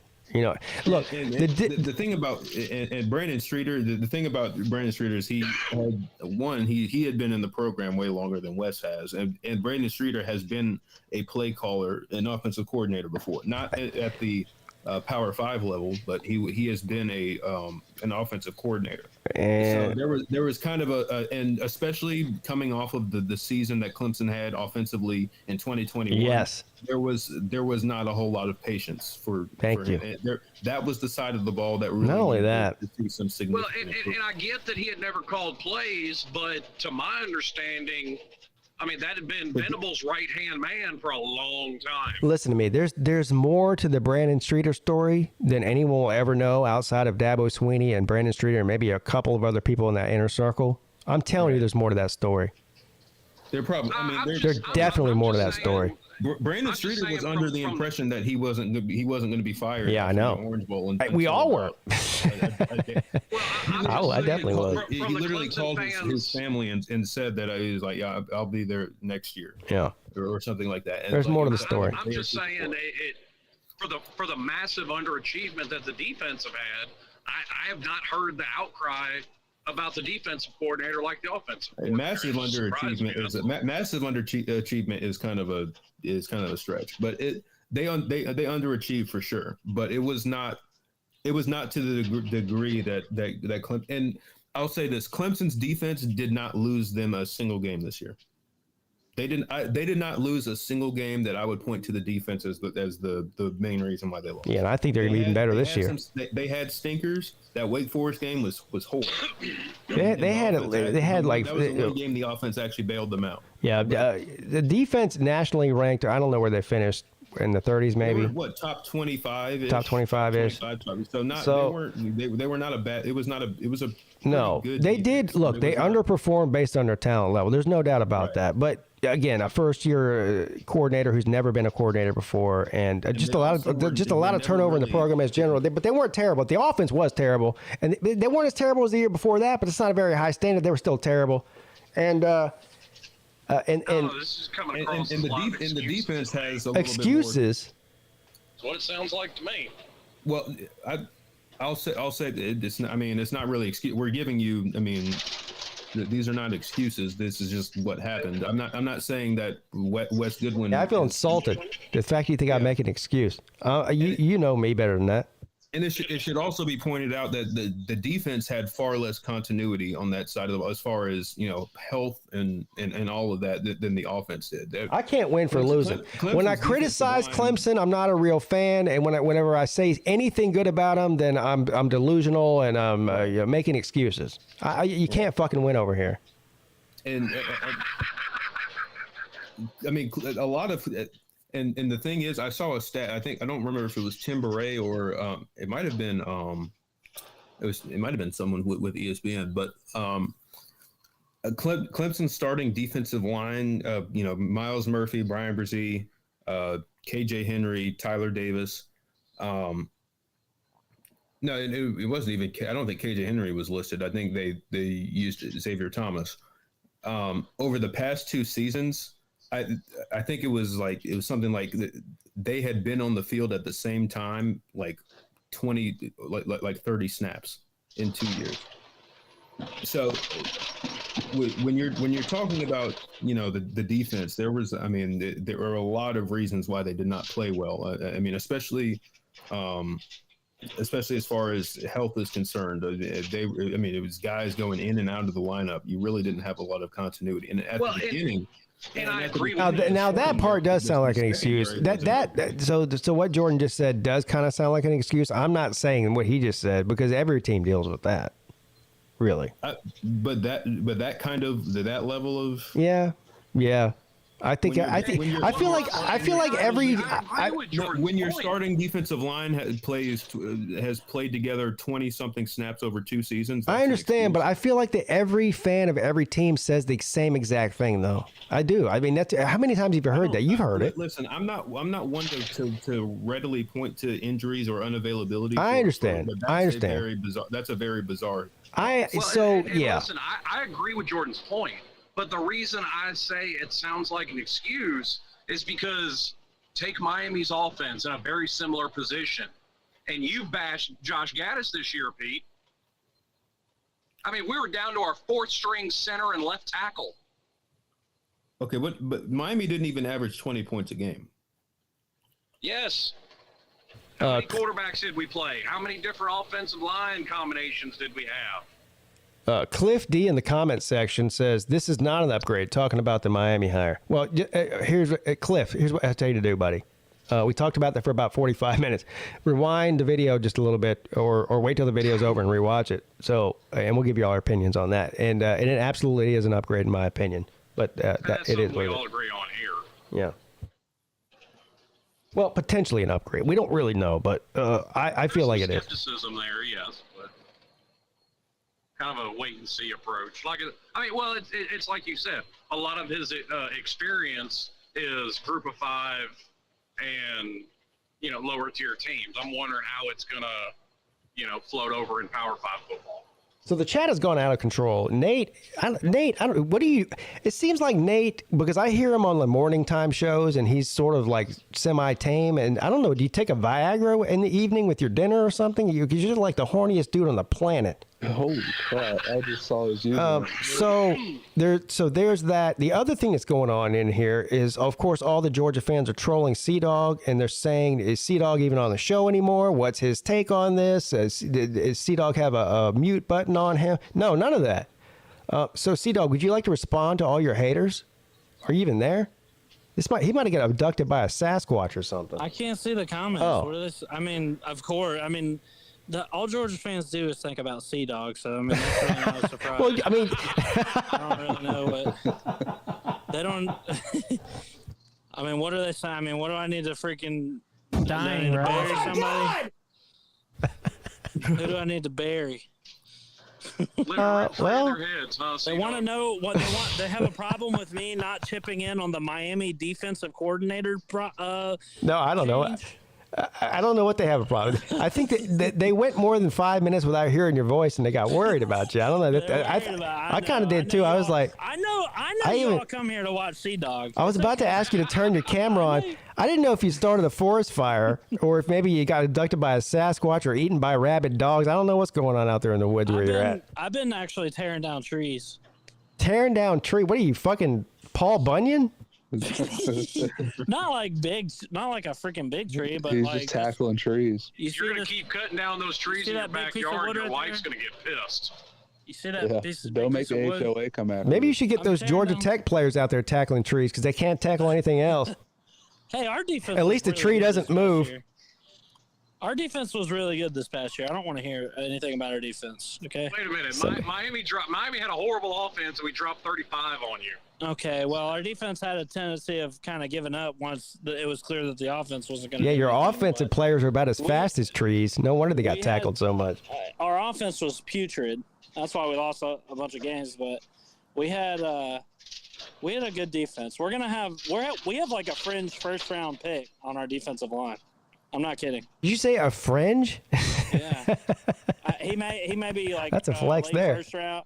He'll be late first round or early second round pick. We got one fringe first round pick, which means he's probably not going to go to the first. We got a second round pick though, bro. No, he's a first round pick. He's Keon White. Actually, a first round pick. Yeah. That's what I'm saying. He tore UNC up too. That's what I'm saying. Yeah. Tyreek Stevenson may go in the first round too. So. Josh Downs may go in the first round too. Look at us. We'll have more first downs than Dog. First downs. I'm sorry, I hate to do this to you because I love you so much, but how much does it hurt your feelings that Jahmyr Gibbs is going to go down in history as an Alabama player, not a Georgia Tech player? Yeah, when he comes up on Sunday Night Football, it's going to say Jahmyr Gibbs, Alabama. Oh no! The That's pain. I mean, that's what happens when a player transfers. That's why I was upset. I mean. Oh no! But Jahmyr Gibbs thanks Georgia Tech when he declared for the draft. He said, "Go Jackets and Roll Tide," and he put a picture of him from Georgia Tech. Like, players don't do that. Someone from one of the former Carolina players did that. Sure, they do. I mean, it's just rare. When Kelly Bryant, I don't think Russell Wilson claimed NC State. When Kelly Bryant transferred out of Clemson because he got his spot stolen by Trevor Lawrence. Of course he transferred to Missouri, and on the bye week for Clemson, a bunch of the Clemson players, offensive players, and some defensive players too, traveled up to Missouri, went to the game, and was standing on the sidelines cheering on the man. Awesome. Yeah. I think it just speaks to the player. You know what I mean? And I think that's a really cool thing to recognize your old school. So, Jahmyr Gibbs did that. And when he first got there, they tried to get him to like talk, like the media was like asking him like leading questions to try to get him to like talk shit about Georgia Tech and stuff, and he wouldn't do it. Look. Guy. First of all, I'm just picking on you, but I know. You're a total douche. Ever come through Georgia Tech? I'm being a total douche. So I don't doubt for a second that Jahmyr Gibbs loves Georgia Tech and his time there and the whole thing. But that wasn't my point. My point is that when 20 and 30 years from now, whenever there's these kids who aren't even born yet are going to be getting into college football and looking at Wikipedia, and it's like we're talking about players that were 30 years ago, they're going to remember Jahmyr Gibbs as an Alabama player, not a Georgia Tech player. That's my point. I know what's going to happen. Yeah. So prepare yourself. All I can say is hopefully we get Tashard Choice. That's the coach that recruited him and coached him up. Hopefully we get him back. He's at Texas right now. He left because of Jim Collins. Hopefully we're able to rope him back in. And I don't know. We can get some talent and we become a respectable team that freaking players don't want to leave. So. All right. So I do feel the need briefly. You know how when you're watching TV, they take commercial breaks. So I'm not going to take a commercial break. First of all, this live streams are not monetized, so you won't see a commercial on the live shows.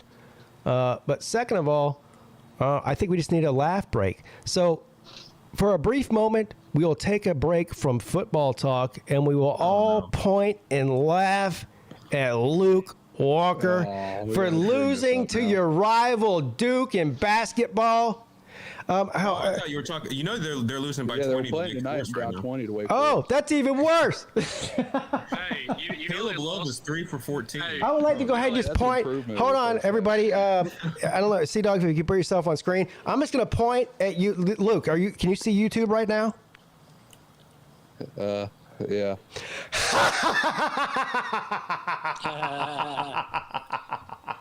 Yeah, I pointed and laughed at you. To be fair, Wake doesn't miss at home for some reason. We lost to them. Yeah, they got the modern Klay Thompson on their team. Yeah. Hey, Luke, why don't you point and laugh at Peete for the Tatermans losing to the Hurricanes? They did lose to Miami, but Carolina's about to get their ass. Hey, who's in first place in the ACC? Who's in first place in the ACC, motherfuckers? I'll take the head-to-head, sir. Yeah. I'll take it. All right. This isn't football. Head to head really doesn't. It's the race is for the. What's going on? Well, I'm a football fan, so head to head matters. Damn, man, Clemson taking over all sports in the ACC. Y'all gonna have to step this shit up. If you want to talk football, I mean, what was the score between Clemson and Miami? I would hardly call what Clemson basketball is doing as taking over. First place, motherfucker. One of the worst teams in the ACC. Hey, I'm still laughing what place are they in? I'm still laughing at for losing to Georgia Tech in football. What place are you in? It's almost March, man. What place are you in? Huh? This is a disgrace to the Carolina team. This is the best team Imagine. in years. Look, first place, bro. North Carolina wasn't UNC. There is nothing higher than first place. There isn't. Now I hate to break it to you, Year before the Luke. COVID year. I hate to break it to you, Luke, but I mean, y'all lost to Duke, and we just beat them by 26. Miami's a better basketball team than us this year. We suck. That Carolina game's liable to get ugly. Him saying we suck is the truest thing you've said ever on this channel. I mean, I am watching us lose by 20 to Wake Forest. Yeah, Clemson probably won't even make the tournament. They'll fold. I don't know. We have two quad 4 losses and a quad 3 loss now. That's not great. We probably still will make the tournament, but we are not going to be a very high seed. They need to win at least half of their next their last conference games, and then go probably very deep in the tournament to make it. Yeah, in the ACC tournament. I mean, to get a decent seed. If you want to be like a 10 seed, then no, y'all can be like a 10 seed without doing that. You think so? Well, actually, your out of conference schedule is horrible, so maybe not. Yeah, and we lost. And again, two quad 4 losses. How many quad? Miami might get a good seed, but until they regularly get past the Sweet 16, I think we're 3-1 in quad 1 games. Are you really? Yeah. What are your quad 1 games? I gotta check. Because Duke at home isn't a quad 1 game. Shoot, I think it's. Man, I don't remember. I think. Do you know what I imagine? What it's like, Luke? You live on campus, right? Yes. I imagine that this season, there's just like if you walk outside on UNC's campus, and this is a total fabrication of my mind, I'm sure. But when I think about what's going on there right now, I feel like you walk out of your dorm room, your apartment, or wherever you live, you walk outside, and what you see, it looks almost like San Francisco. There's like people just walking around, depressed, drunk, high as fuck. You know, nobody talks to each other. I mean, North Carolina basketball, this is the worst team you guys have had in how long? 2 years, maybe. 2 years? We've been bad for like 4 years. Oh, all right. So 2 years ago, it was also like San Francisco. But how long before that? The year before. This is the worst 3-year run of Carolina basketball in about a decade. Oh, well, that's even worse then. Now they're starting to build tent cities in there, I guess. We had a losing record in 2020. They're building momentum up. Which is the first time that had happened. Dirty needles on the ground and shit. Luke's stepping over people that are strung out on the sidewalk to get to class. Next thing you know, they're going to have their own occupied zone on campus. Okay, Luke, I lied. Okay, Clemson is 3-3. Yeah, I just looked it up. 4-0 quad 2 though. That's pretty good. Wait a minute, they'll have their own new chop. 7-2 in quad 4. They'll have their own new chop, the Chapel Hill occupied zone. Literally half our losses are quad 3 and quad 4. This is funny because we got Louisville Fanatic in the comment section saying this is Louisville's worst season in their school history. We got Luke Walker on here going, we've had a 3-year downfall. It's terrible. Clemson's in first place. The only reason why is because every other blue blood team in the ACC is terrible. It's like, what happened to what happened to ACC basketball when Miami and Clemson are dominating? Louisville is one of the worst major conference teams of all time this year. That's what you just said, yeah. They're actually horrendous. Wait, where are they? They lost to a D2 team. Look who we got in here. An OG, bro. Hurricane Logan, I don't know. He only shows up about once or twice a year, but he was one of the very first subscribers I ever had on here. Logan, I haven't heard that name in a long time. Yeah, we're going way back. This is circa 2017, brother. He says, hey, man, what do you think the new DC hire at Miami is? Is it good hire? If so, why? Do you think it'll work out better than Steele? Well, Hurricane Logan, so we've already talked about it for about an hour. So I don't want to start that conversation again. But to paraphrase the answer, yes, I think it's a good hire, and yes, I think it'll work out better than Steele. And that's just my opinion. That's my opinion. But go back and listen to what we talked about earlier in the show. We spent a lot of time talking about that, and it's good to see you. I'm glad you're okay. He's in the he's in the military. He's stationed all over the world. I don't know where he's at now. And I'll add a PS to that. The only way any hire is going to work out better is if they give the damn guy time to do anything. Jesus, Louisville is 327th in the net. Oh my God, I didn't realize I knew they were bad, but they beat Georgia Tech. Yeah. Hey, can you guys give me like 5 minutes? I got to go put my son to bed real quick. Yep. All right. Sorry, my wife's not here to do it. Normally she would do it during the ACC show, but she's not here. I got to do it. So I'll be back in a short few. Thank you. 3-20.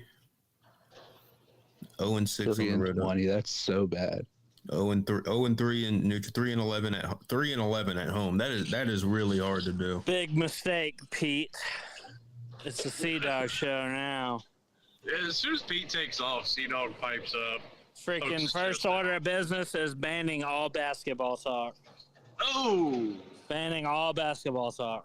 Man, that wasn't the narrative around Georgia Tech a couple seasons ago. It was all about man. Josh Pastner is the GOAT. He just won the ACC tournament. Dude, I could not care less about Georgia Tech basketball.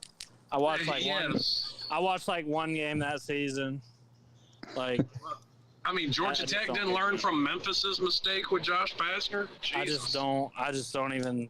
Yeah, he was awful at. Yeah, I don't. Jose Alvarado, Georgia Tech legend. This is the Sea Dog show now, and all basketball talk is banned. Although, to be honest, Jordan, it ain't like about baseball. Yeah, it's not like baseball. Something Carolina might actually be good at this year. Hey, Jordan, it's not like Penny is worlds above what Pastner did. No, well, that's Memphis is, but at least Penny can cheat. Recruiting. Yeah, Penny can cheat. Penny can cheat. Josh Pastner got accused. That's really the difference. That's why Memphis is actually not bad this year. He got accused of, he got like swindled or something.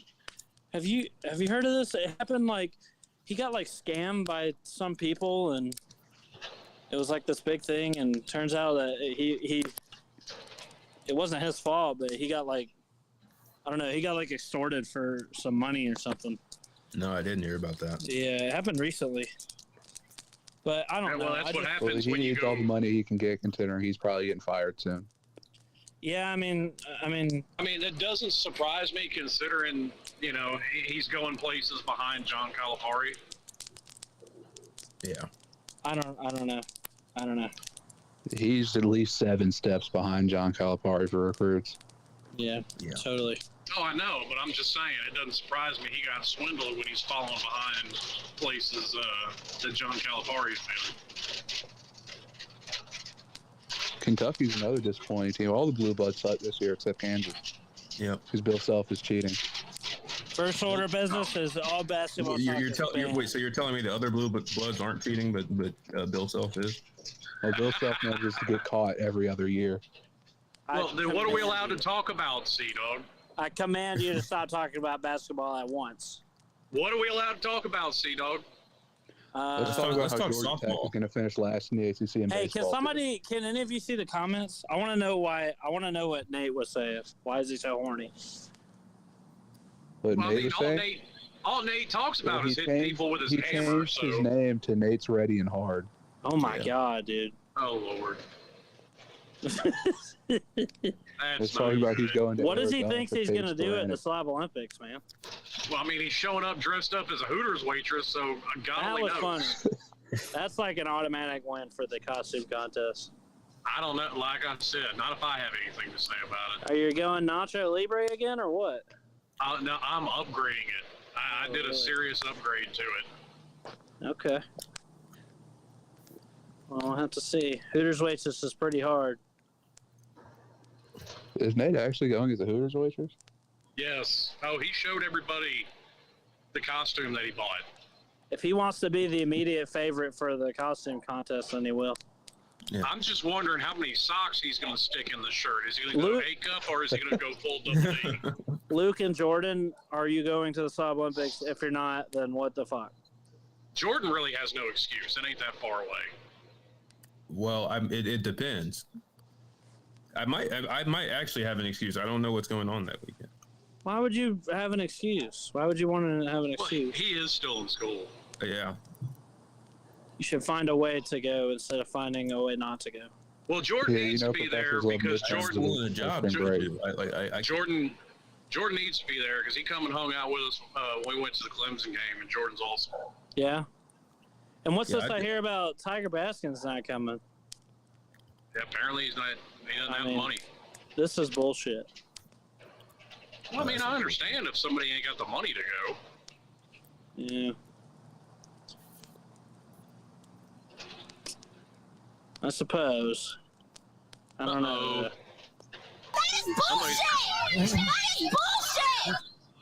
No, Or what's Carolina's bullshit? getting beat so bad they're doing a feature on one of our players' tattoos. What is this? What's bullshit is there's a car on fire on the interstate. That's bullshit. Oh. That thing is, wow. Somebody's Tahoe's fucked up. Are there? Well, I assume like is there? I assume people. Yeah. Emergency services is there, and there's. Yeah, I mean, it looks like they've already pulled out the marshmallows. Oh. Just Have like a little- me. Little campfire. Hurricane just like Logan says, got space in the show. I'd like to come on and say hello. Yeah, you can come on. The Say hello. link is in the description of the video. We got room for one more person. Oh man, another Canes fan? Yeah. Just what we need. No, Logan's good people. I heard y'all giving Jordan Bowman shit for not coming to the slobs, but what about Luke? I said Luke too. We're gonna have to see how He got school mad goes. quiet. All right. That's kind I of. might drive up on. Well, Saturday I night mean, or I something. get those two have got school and jobs to try and work around the schedule. So I just said Jordan because he's going to be so close anyway. Yeah, I mean, that's the goal because I mean it really couldn't get any closer. I mean, as far And as, one thing about Jordan, he's definitely not scared to come and hang out with people because he come out and hung with us right. when we were up Brought there. that up. Yeah. I said Jordan Bowman was awesome to hang out with. Yeah, he sure was, man. I really enjoyed meeting him. Get the ACC crew together. It would be. That would be amazing and fantastic. What if Yeah. we did a live live ACC show? Oh my God, that would be great. Oh my God. Now the pressure's on you, Luke. Yeah, I might come up Friday night. We'll see. It's a 4-hour drive. So, Yeah, it's not Oh, far. that's it. Well, I'm Friday driving night- 12 hours with 3 kids. Come on. Friday night is when everybody sits around and talks. Yeah, but you're old, Slim. He's not. That which should make it even easier for him. Well, not necessarily. Anyway, look who we got on the line here. My man, Hurricane Logan. What's up, Hey, what's buddy? up, man? How you guys doing? Haven't talked to you in probably a Talk to you guys year. again. See you guys. So Hey, where you been, man?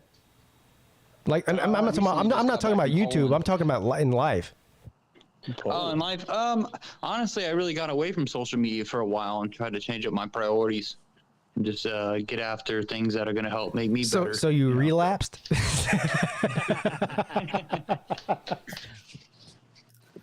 No, No, but I mean that's basically it. I got rid of the Twitter for a little bit and Facebook, and then well, you know what? You're Stop smarter getting than on me. I should do that too. Yeah, probably. But I should have done that a long time ago. yeah, Twitter is a cesspool of hell. That's what that is. I'm too addicted to Twitter at this point. Yeah. The only reason I even started my Twitter account was because, well, I started a Twitter and a Facebook account after I started my YouTube account to promote my YouTube channel. But it hasn't even turned. Now it's turned into something completely different. You know, I feel like I've probably done more harm to my YouTube channel with my Twitter account than I've done good. Well, you get on Twitter and you argue with flat earthers all day. No, I don't. No, I Well, don't. I mean, basically, that's true, though. That's all that exists on Twitter. That's why I took a break from social media. I started getting really involved in politics, talking about what was going on in the military, and then, it kind of made a big show about it, but nothing ever happened. It was just all talk for attention, and so I was just like, you know what? I need to take a break and just focus on me. Because I think that's all politics is at the end of the day. It's just big talking points, but no action. So yeah. So you're in the military. Last time I talked to you, I think it's got to been at least a year. It maybe not that long, but it's been close to a year. You were stationed in, I believe, Colorado Springs. Yeah. Right. Yeah. So right now I'm in Fort Hood. I got to Fort Hood, Texas about a year ago, and then I just spent 7 months in Poland, which was a dumpster fire. But everything's going good other than that. So I'm going to take a complete left turn here because you mentioned Poland, and I'm a man and my mind is only on one thing because the guy called into the midday show last week. That's okay. And he was in Poland, and he said he dated a Polish chick, and he said that the Polish women were smoking hot. Is that true? Oh boy. It's probably it's not to my standard. The Polish women look nice, but they don't have any meat on their bones, so it's just Oh, so it's for people who like skinny chicks. Yeah, real skinny chicks. But at the end of the day, I mean, most of the trips that I took to where I could see, European civilians, whether they be German or Polish, it was business trips. So we didn't get to go out there and club and stuff. It was. I don't care if it's a business trip or not. You still have eyeballs and a dick. True. Yeah. I mean, hey, true. And the weird thing too, and I'm not trying to be off topic, but it's so weird how many European women, especially in Poland, they wear like leather pants and shit. Especially it'll be 90 degrees out, and I see somebody walking down the freaking road with leather pants. Man, interesting. I'm about to say something, but I can't say it. Yeah, even I have a life. I haven't talked to you in a while. Hope you're doing well, man. I'm doing about the same as always. Megan says Polish women are hot and they're dumb. He loves them. I mean, most women that are hot are usually dumb, so I don't know. Back up, sir. I avoid women. I just focus on my wife's hot, now, and she's definitely not dumb. I'm just kidding. So you're in Fort Hood now in Texas. So yeah, what's that like? Texas isn't really what I expected, and it's not probably fair to base Texas off of where I'm at because it's such a big state. Yeah, it's bigger than the housing market is ridiculously expensive, and it doesn't match what I get paid for to pay hold for on housing. Now hold on, Texas is expensive. That's that's the housing market everywhere is expensive right now. In some places, compared to what though? Like I said, the way that I'm referencing it is, I'll try and break it down in simple terms. In Colorado, I was getting $2,000 to pay for housing, and I paid for a $1,300 apartment that was beautiful and it meet everything I need. In Texas, I get barely $1,000 to pay for housing, and I'm paying $1,300 for a dump. Well, hold on now, but they're paying you less to live there. Doesn't mean that it costs more to live there. In Colorado, I took a $800 a month pay cut because of the housing and stuff there. Oh, okay. Well, you can see where my mind's at. What about the Texas girls? How are they? I've heard girls are hot in Texas too. Say again? Nothing. So what do you think about the Miami hire? I think it's a good hire. Like I said in my comment when I was super chatting you, trying to get your attention, I think it's good, man. Like I was watching his speeches, and I think he's a very energetic person. I think he's somebody that's going to fit our personnel. I think the biggest thing people don't talk about is the importance of maybe not so much the name, but the fit. And I think when you look at that, I think he's a better fit than even Kevin Steele was. I wouldn't really say I have anything against Kevin Steele, especially with how bad our offense was. I don't think that really gave many compliments to our defense. I just feel like with the energy he brings and the defense he runs, I think he's going to fit our personnel better. I think something so important with Miami is on both sides of the coordinator that I was saying is it's so important to bring people who can just be simple and relate to the players and bring in what fits them the best and helps them. And that's something that's been lacking at Miami for I don't know how long, I completely disagree. because everybody that's been brought in that they said was not a fit, like Dennis Erickson and Butch Davis, had massive success. Well, I mean, that's back in Vietnam. I don't remember those days. What if I told you that Kevin Steele kicked his dog every night after he lost a game? Would you still like him then? I think it's a whole new day and age. I really think this guy's a good fit. All right. So Coach Coop, the video he put out earlier today about this hire, one thing that he said that really resonated with me is that Miami historically, well, maybe not historically, over the past 20 years especially, the Miami fans in particular really love Miami people, right? Oh, he's a Miami guy. We got to bring him in, whether it's, a coach or some sort of front office person or whatever the case. And he goes, this guy has no ties to Miami whatsoever. And that's a good thing. And I agree with him, too. But and the reason I understand this is because I'm a Tater man. And the Clemson's very similar in this way. Right. Clemson is, a lot of the fans, they love all the, and all you got to do is look at the coaching staff. It's full of former Clemson players.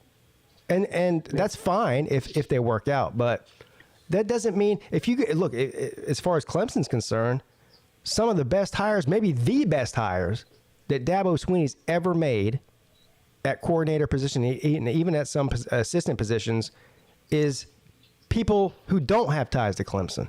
So I think it is important to look outside of just we need to get somebody who understands the culture at Miami. In Miami, no, you know what? I got news for you people. The culture in Miami is really not that good as far as kids are concerned. I don't know who needs to hear this. I mean, that's almost the exact point I was just making, Pete. I mean, the people that they've brought in that they said, were not Miami guys, did not fit the Miami culture, have had success. Right. Yeah, I mean, endless shit about Dennis Erickson from Idaho, as Lamar Thomas put it. The culture in Miami is amazing if you're 30. I don't know how good it is when you're 18. I don't think that's a good thing. Yeah. I mean, Dan Lebitard called Butch Davis a howdy-doody type that would never fit in at Miami. So I actually... Howdy-doody. I mean, I completely agree with that. That's almost the exact point I was just making. I agree too, but I think we're way beyond those comparisons now. It's a new day and age, Because I feel like, like Slim, I'll ask you this question because I'm sure you'll give a good answer to it. When Josh Gaddis was getting released and Frank Ladson retweeted, "I love Miami," like, what were you thinking about that? Like, obviously, like, the staff didn't get along with him too well, with Frank Ponce at least. And then, you see Frank Ladson retweet that. What did you maybe think about that? Well, I'm not on Twitter, and I mean, I've heard rumors about him butting heads with people.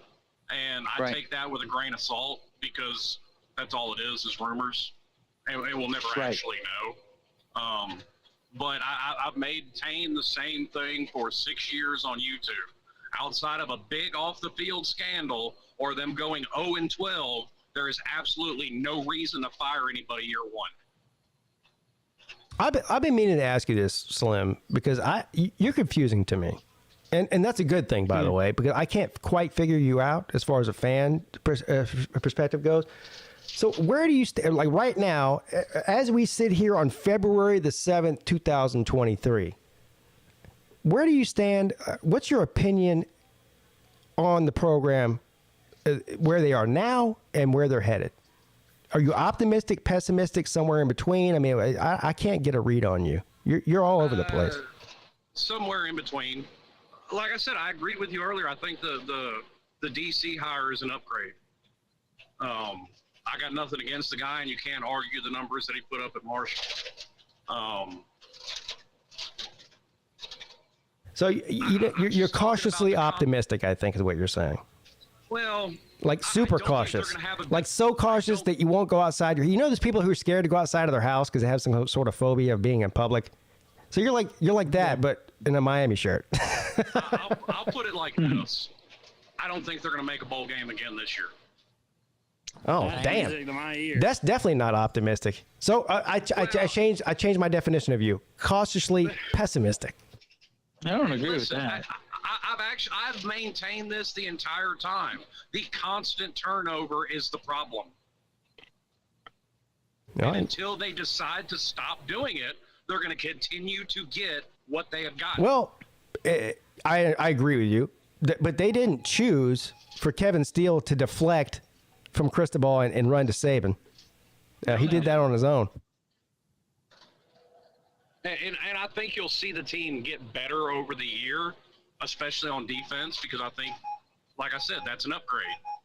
I wouldn't argue that point. So I do think you will get to see the defense get better. I mean, wait and see with the offense. They haven't announced who they've hired yet, if they've hired somebody yet. So I don't know. But I also don't put a whole lot of faith in a team looking great when they have 6 months to learn an entirely new system. I can't agree with that. I think, like, if you bring in coaches that bring a simple system in, they can learn it right away, and it would be no problem. Again, I feel like I'm more optimistic about Miami than Slim is, and that's actually an indictment on me. You know what? People have been saying I've been delusional for years. Yeah. I probably am. They're probably right. Yeah. That is bullshit! That is bullshit! I feel like the coaches that we're going to bring in are going to bring – that's what I said on my last comment. You got to bring more simple coaches who are, relatable to the players and can bring a system that is simple to them and they can fit right in. I don't think that's what Gaddis did. Well, Gaddis is not a good coach. I'm also not – well, yes, Gaddis is a good coach, but whatever. Where? I'm also – where was Gaddis a good coach, man? A lot of Miami fans were upset based off of the record and what their expectations were. My expectations were a whole lot lower. That's why I wasn't all that upset about how the season went. Okay, I'm asking you, where was Gaddis ever good in Miami with offense? Like, TVD, everything regressed in our offense. So I'm not, like, attacking you. I just want to know, like, what makes you think that Gaddis fit Miami so well? Or makes you think that he was... Number one, I expected it to regress because you're going from an RPO to a power spread, the modern-day pro style. Right. Those are two very different offenses. Yep. And they had 7 months to learn it. And we also knew going into it, a lot of these players would not put in the work on their own when the coaches aren't around. We knew that. They've admitted to it. Mm-hmm. So, no, I had no faith. I had faith in it getting worse. Hold on, guys. Bulldog Brian, thank you. A very generous super chat. We appreciate you. He goes, I love your show, Pete, but you aren't going to be the hometown winner at this year's Slav Olympics. I am. Now, first of all, ouchie. You can go fuck yourself. Because I'm winning. I've got home field advantage. Now, what you're telling me, Bulldog Brian, is that you also are a Charlestonian in that. Now, I didn't know that about you. So you have some home field advantage too. Here's the difference. If Vegas is putting odds out, and both people have home field advantage, they're going to give the advantage to the person with experience. So I got the edge on you. Sorry, brother. It's not just you. It's everybody whose ass I'm going to whip. But thank you for the super chat. Well, hey, I'm about to head inside, man. All right. With my father. I appreciate you guys letting me on. Yeah. No, listen, it was good to hear from you again. I'm glad you're good. When people don't come around for a long time, and especially if they're in the military, I start going, uh-oh, did something happen to them? Nah, everything's good, man. Just our president is a fucking retard. Okay. I can be professional about it. Yeah. That's all I got to say. Well, every president, as long as I've been alive, has been a retard. But thank you. Have a good day. Oh. Where'd Luke Walker go? I don't know. He's probably crying because North Carolina lost and got beat by somebody who nobody cares about. Yeah. Poor Luke. Well, he always just. It's like I told you. You know what? He's out. He's out joining the other people in the tent city with the needles and the alcohol, trying to drown his troubles away. Yeah, but he doesn't even have the courtesy to say goodbye. It's like, golly, man. Yeah, he's such a dick sometimes. That Luke. He's just embraced it as his thing. I think he did. I think he messed up once or twice. I know, and it's funny. So listen, man, Luke, he knows I love him. Yeah. Yeah. But it hurts my feelings a little bit. Yeah. I have one or two feelings, believe it or not. I know you do. Well, I think you have like 1.5 feelings. Yeah, well, okay. That rounds up to 2. No, we don't round up when it comes to feelings. But it is a good. I do have to get off here. Like I said, my wife's not here tonight, so I have to. I got things to do. But it is the end of the show. I really appreciate both of you and all of you too. All the people that came on tonight, all the people in the chat. You guys are all amazing and fantastic. All the people that support the show, we love you. This is one of the greatest shows on the internet. Fuck what you heard. It just is. Every week, it's great. I don't know what Sea Dog's doing. Sea Dog, you need to get indoors. How much longer are you going to do this again? I'm never coming back. You think I'm playing? I'm never coming back. Yeah, well, I don't think you're playing, and that's what's worrying me. He's in the This is my life now. I'm not coming out here frick around for a little while and. I mean, you're not going to be like okay? that guy that went and lived in the woods and then thought he made friends with bears and then they ate him, are you? No, I'm gonna freaking come out here and I'm just done with society. I'm done with college football, and I'm just done. You sound so depressed. Out of serious concern, Sea Dog, as a friend, are you armed? Do you have any sort of weapons with you? No. Okay, I don't want you to harm yourself. No. You sound like really down and out, bro. I'm just living off the land. I'm happier now. Yeah, he said I'm happier now. What land can I find packages of hot dogs and marshmallows? I'm happier now. You have to forage that. You have to to survive out here. You have to forage that stuff on your own. Bro, this ain't Minecraft. You can't just start digging shit and all of a sudden it becomes hot dogs and marshmallows.